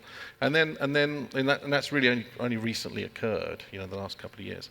And the third aspect that I think is changing people's kind of behavior is I think we're just getting used to the electrification of everything. A lot of people have driven electric cars. They're no longer fearful of electric cars. And in fact, electric cars give you better performance and lower operating costs and lower fuel costs. So what don't you love about that, apart from the upfront costs? So, you know, I think there's a lot of macro things that are happening to support the growth in what we've seen now. I mean, Andrew, we heard a lot of, you know, pros of, you know, and positives. So what are the, you know, downside of having the batteries, and since within your experience, and how did you mitigate them? Well, I should say there are none. No, I think there are. There are. A short and sweet answer. That's what I like. No, of course there are, and they come in a few different fashions. Of course, right now we're talking about batteries that take up a considerable bit of weight and size on the deck of your vessel, which is a restriction to how much deck you can use. I think supply chain in almost every area of our industry is a challenge, and it's no different that we see in batteries. We publicly announced recently that we were going to hybridize one of our PSVs in the North Sea, which we'll do at the end of this year. But having the equipment already on hand means that we can do it this year. If we were to place an order, we'd probably be looking at a year to 18 months before we could do it. So I think there are challenges there. I think there are, not just in the offshore or shipping sector, but there are challenges in sourcing the materials to buy batteries, or the manufacture of batteries. They use a lot of rare earth materials, and I think that supply chain needs a lot more scrutiny. So there definitely are challenges, but I think really generally within ESG and sustainability, everybody's looking at different options just now, and occasionally you find a really sweet spot where actually almost everybody is going to be a winner from a new technology coming in, and I do think this is one of those technologies that can bring advantages to everybody in a very short period of time. And I think it's here today as well. You know, we talk a lot about the alternative fuels, biofuels, and people building vessels that are ready for other things, but actually batteries are here now. So I think there are a lot of advantages to it. Yeah, great, but you know, because from ADNOC we are actually, seriously considering moving down this direction, and in fact we are in the market to actually retrofit a pilot vessel and maybe roll it across the 10 other vessels. But the main challenge we actually found was not only the investment is high, is the retrofit is actually more complex. If you actually plan it from the new build stage, it's much easier, easier even to justify the feasibility of it when you plan it from a new build. But when you go for a retrofit, it's always a challenge, and you need to work quite hard to ensure that it is properly integrated within the vessel systems, and minimizing all the capex associated with it. Paul, I would like to ask you, I mean, what can be done to recycle the batteries at the end of their useful life? Is a second life for them? Yeah, that's a very good question. So we've kind of approached this from a number of different angles, because this is going to become an increasing problem for the industry, and one that we all need to tackle together. So one of the things we approached was actually at the design phase of our battery, and we designed our battery to really be like a marine generator, a marine engine. So we actually designed the core to operate for 30 years. So not a disposable battery, but something that you can recycle 100% of when the cells reach the end of their operational life. So for us, we call it cell swap. Say after 10 years, instead of you throwing the battery away, getting a new battery in and doing the full integration all over again, very much like your remote control on your TV, we can take the cells out, we can put new cells in, and then you've got the same capacity or more available for you straight away. So that's one aspect, and for us that means, from a total cost of ownership standpoint, your second life asset after the end of 10 years is going to be less than half of your first time cost. So that's great. The other aspect is dealing with the cells. You've got to recycle them. So we work with a specialist technology which allows us to recycle not just the metals, but also the lithium carbonate, and that's kind of a very unique recycling technique, and that allows us to take the components of the NMC cells, and it's actually at cell manufacturing grade, so we can give it back to our cell manufacturer and they can produce new cells. So in that way, we have pretty much a 96-97% recycling capability to this, which increasingly is important. I mean, we've experienced, you read things about blood diamonds and things like that. I mean, as one of the panelists said, some of the components that go into batteries are increasingly rare. You need to be careful about reputational risks, so you want to make sure there's no child labor involved and these kind of things.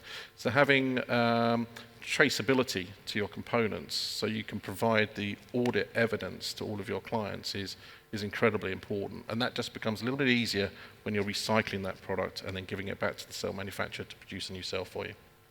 Okay. I'd just like to add to that. Cells, what Wärtsilä is looking at is, Wärtsilä states that the life of the cell, in year 10, it will give you the same energy that it gives you in year 1, the same usable energy. The real energy will be a little bit lower, but there is still a lot of life left in the cell at the end of 10 years or whenever the marine operator decides to remove it. And then what can be done is these cells can be given a second life. The second life, it could go into land-based applications, like the Tesla Powerwall. They're using, to a large extent, they're using some recycled batteries. Yeah, there are a lot of other manufacturers as well. So these batteries, before it goes into the stripping down and removing the material from it, it can be given a second life, and it will be given a second life. Saying that, Wärtsilä has got some ships where the batteries were installed in 2011, and now it's 23, so it's 12 years. And I'm told that the degradation of the battery is only about 20%. Yeah, so it's still usable for marine application, which today is defined that if the use of the battery falls below 70%, then you take it off the vessel. Yeah, just to add a little bit to that. So the second use of cells or batteries from a safe perspective very much depends on the data that you're able to generate from how that battery was used in the first place. And so to do that, ideally what you need to be able to do is point to every single cell in every single battery and know exactly how that cell has been operated and used. Because otherwise, what quite happens is some batteries, the data's provided, but some of the data's masked because they monitor, say, 3 or 4 cells at a time. And so you don't know whether, generically they're all good, but maybe there's one bad one and 3 really good ones. And it's that bad one that's going to cause you a problem. And that's what you've really got to be careful for. So as you move from first usage to second usage, what you end up moving towards really is having very, very low C rate applications, so very, very low energy applications to allow you to actually use that. So we're talking things like telecom towers, things like that, things that are UPS, things that are used very infrequently, so the risk is minimized, because that risk is a very significant risk. Okay. Thank you. So we leave the floor to the audience as well to ask any questions. So please raise your hand and feel free to ask any question.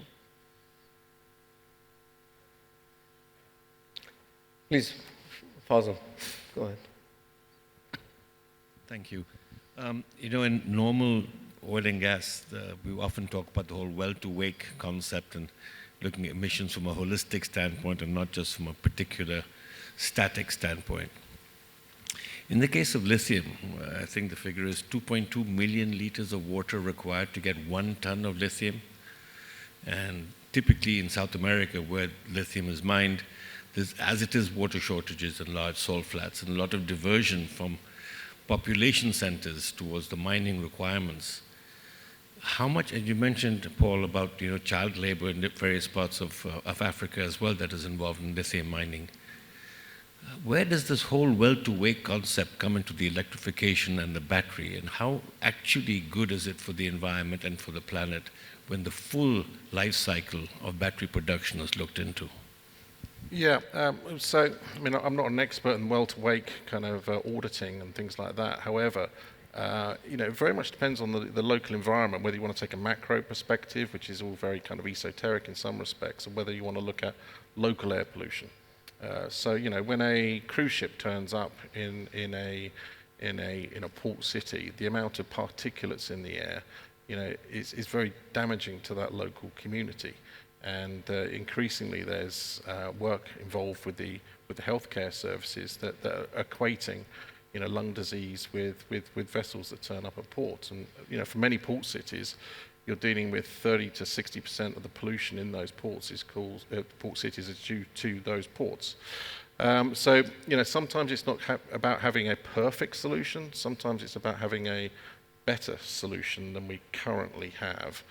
And I would suggest that at the moment it's a better solution having batteries to reduce the usage of oil, to optimize those engines, than not optimizing those engines. So that would be kind of my main point to that. Have you got any additional comments? I agree. I think it's a very valid point that Fuzzboy makes, but it's better in the end, and we're on a road. This is a transition, and I think this will allow us to do a lot of better things. Another really important question about charging a battery is, where does that power come from? You hear stories in Germany of coal-fired plants being started again and so on. And, actually, there's a whole infrastructure that needs to transition onshore as well as offshore. But with batteries, you can do so much more. And I think clean energy sources coming from wind turbines or onshore facilities that can power batteries in the future are going to do huge good in that transition. So it's a step, but there's very valid concerns in what Fuzzboy says. Yeah. It's quite often that it's good that these questions get asked, because everyone needs to sort of step up and be honest about these things. And these aren't unusual questions. We saw it 20 years ago in ethanol production, where we had it wasn't the water to wake or fuel to wake, it was food versus fuel, and the ethical dilemma of should be using corn to put food on the table or put gasoline in your car. And some of these arguments are quite challenging to kind of get to the real truth of it. For example, in the food versus fuel debate, a good example would be to look at something like cornflakes, where there's a single ingredient, and that ingredient is corn. But the reality is it's only 7% of the cost of your packet of cornflakes that go on a table. The key environmental issues are, the marketing costs, the packaging costs, the distribution costs. So, you got to have, some very clever people to kind of consider these things from a very wide, holistic perspective to kind of give you, the definitive view. But I think at the end of the day, as I say, it's about making a difference and doing something. I think if we wait for perfect, we ain't doing anything in this world. Yeah, I agree with Paul and thing. Actually, if you look at the full life cycle, then you get the saving. If you just look individually at one area, then you sort of tend to see too much and what may not be 100% correct. Yeah. But yes, this is the first step. As far as electrification goes, we are what should you say? We are at the stage where where the marine industry was 100 and something years ago, when you were changing from a sail to an engine. Yeah. So this is just the first step. Oh, sorry. Sorry. I said it's the West, it's the consumer nations that have the end user benefits of batteries, that do all the marketing, all the PR, and all the conferences. Where are the people from Bolivia and Argentina and Chile going to come and speak about the damage that it's doing? Yeah, it's so fashionable. That is true. It's so fashionable to get. Yeah. It's green. It's fantastic, but I think who pays the cost? Is it an equal burden cost? Is it disproportionately borne by third world countries who are the source of lithium, and all the beneficiaries are sitting here? That's an imbalance, and who's going to give the truth from that perspective? Yeah, I think again the world's moved on in the last 20 years, where the reputational risk is so huge for large companies that don't go out and audit. They don't go out and audit these supply chains. That they've got departments that do this. companies like Helly Hansen, for example, they worry about the kind of dye they put in the clothes that we all wear, and they want to make sure, or where their clothes are being manufactured, to make sure they don't have the Nike experience where you can hold up £200 pair of shoes that have had child labour in Bangladesh applied to it. I mean, these take billions of dollars of share prices if you don't pay attention to these things. So I would say again we're as an industry, as a developed world, we're getting a lot better at this. But there's always going to be things that slip through the crack because people want cheap. At the end of the day. I think we have another question over there. Abdul Wahab. Sorry, please go ahead, Vivek. Just one more point. We are also now learning to do more with less. Yeah. And by that, I mean that today, the energy density in a battery is about 200 kilowatts per kilogram. But a company in China, CATL, who is probably one of the leading lithium-ion manufacturers at the moment, has stated that they've got a battery now which will give you 500 watts per kilogram of weight. So that means you're going to put less lithium in, less of these rare earths, and get more energy density. Yeah. So everybody's working on this. Yeah, thank you, Captain. Ali Shahab from DMV. The title, which is a battery-powered future. So, in your views, 5 years from now, what is the breakthrough that will happen on board and ashore in the battery development? I'll start with you, Andrew.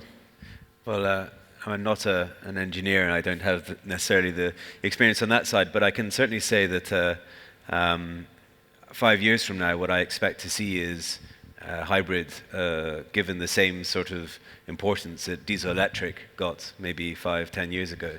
It will become essentially an industry standard. And with that industry standard, a lot of our clients will have a much better understanding of how to use these systems and to operate their vessels more efficiently. So I do see a great change in the number of hybrids that are coming, and there will come a critical point where, in fact, our clients will change how they operate as well. And I think that can be very positive. I think there's actually still a huge amount of low-hanging fruit when you improve your operational performance in logistics. And I think with the battery power becoming standard across the industry, there'll be a great amount of opportunity for that. Paul? Yeah, I think you're going to see a few things. Some of them are going to be technology related. Some of it's going to be business model related. From a technology perspective, as Vivek mentioned, we're all doing more with less, so that's great. But I think where we need to work towards is also related to the business model standpoint. Traditionally, what happens in a vessel is you buy a 10-year system, yeah? And the system you buy today has twice the amount of capacity, or 40% more capacity today, because it needs to have a degradation curve to meet the demand in 10 years' time. Technology is evolving that's being squashed down, that 40% or 50%, whether it's compression technology or whether it's liquid cooling technology, whatever it may be. Now, the other aspect is, you as a ship owner, you don't want to have an asset that's really not being sweated today. So that plays into more of the business model perspective. So this is where I think you're going to end up with more energy as a service provisions. So you pay for the energy you use, and you have the energy provided to you for a trip, as opposed to an energy that you're paying for a 10-year period. So I think there's going to be some evolution along that. I think the other aspect is we all just need to get smarter about integrating different technologies together.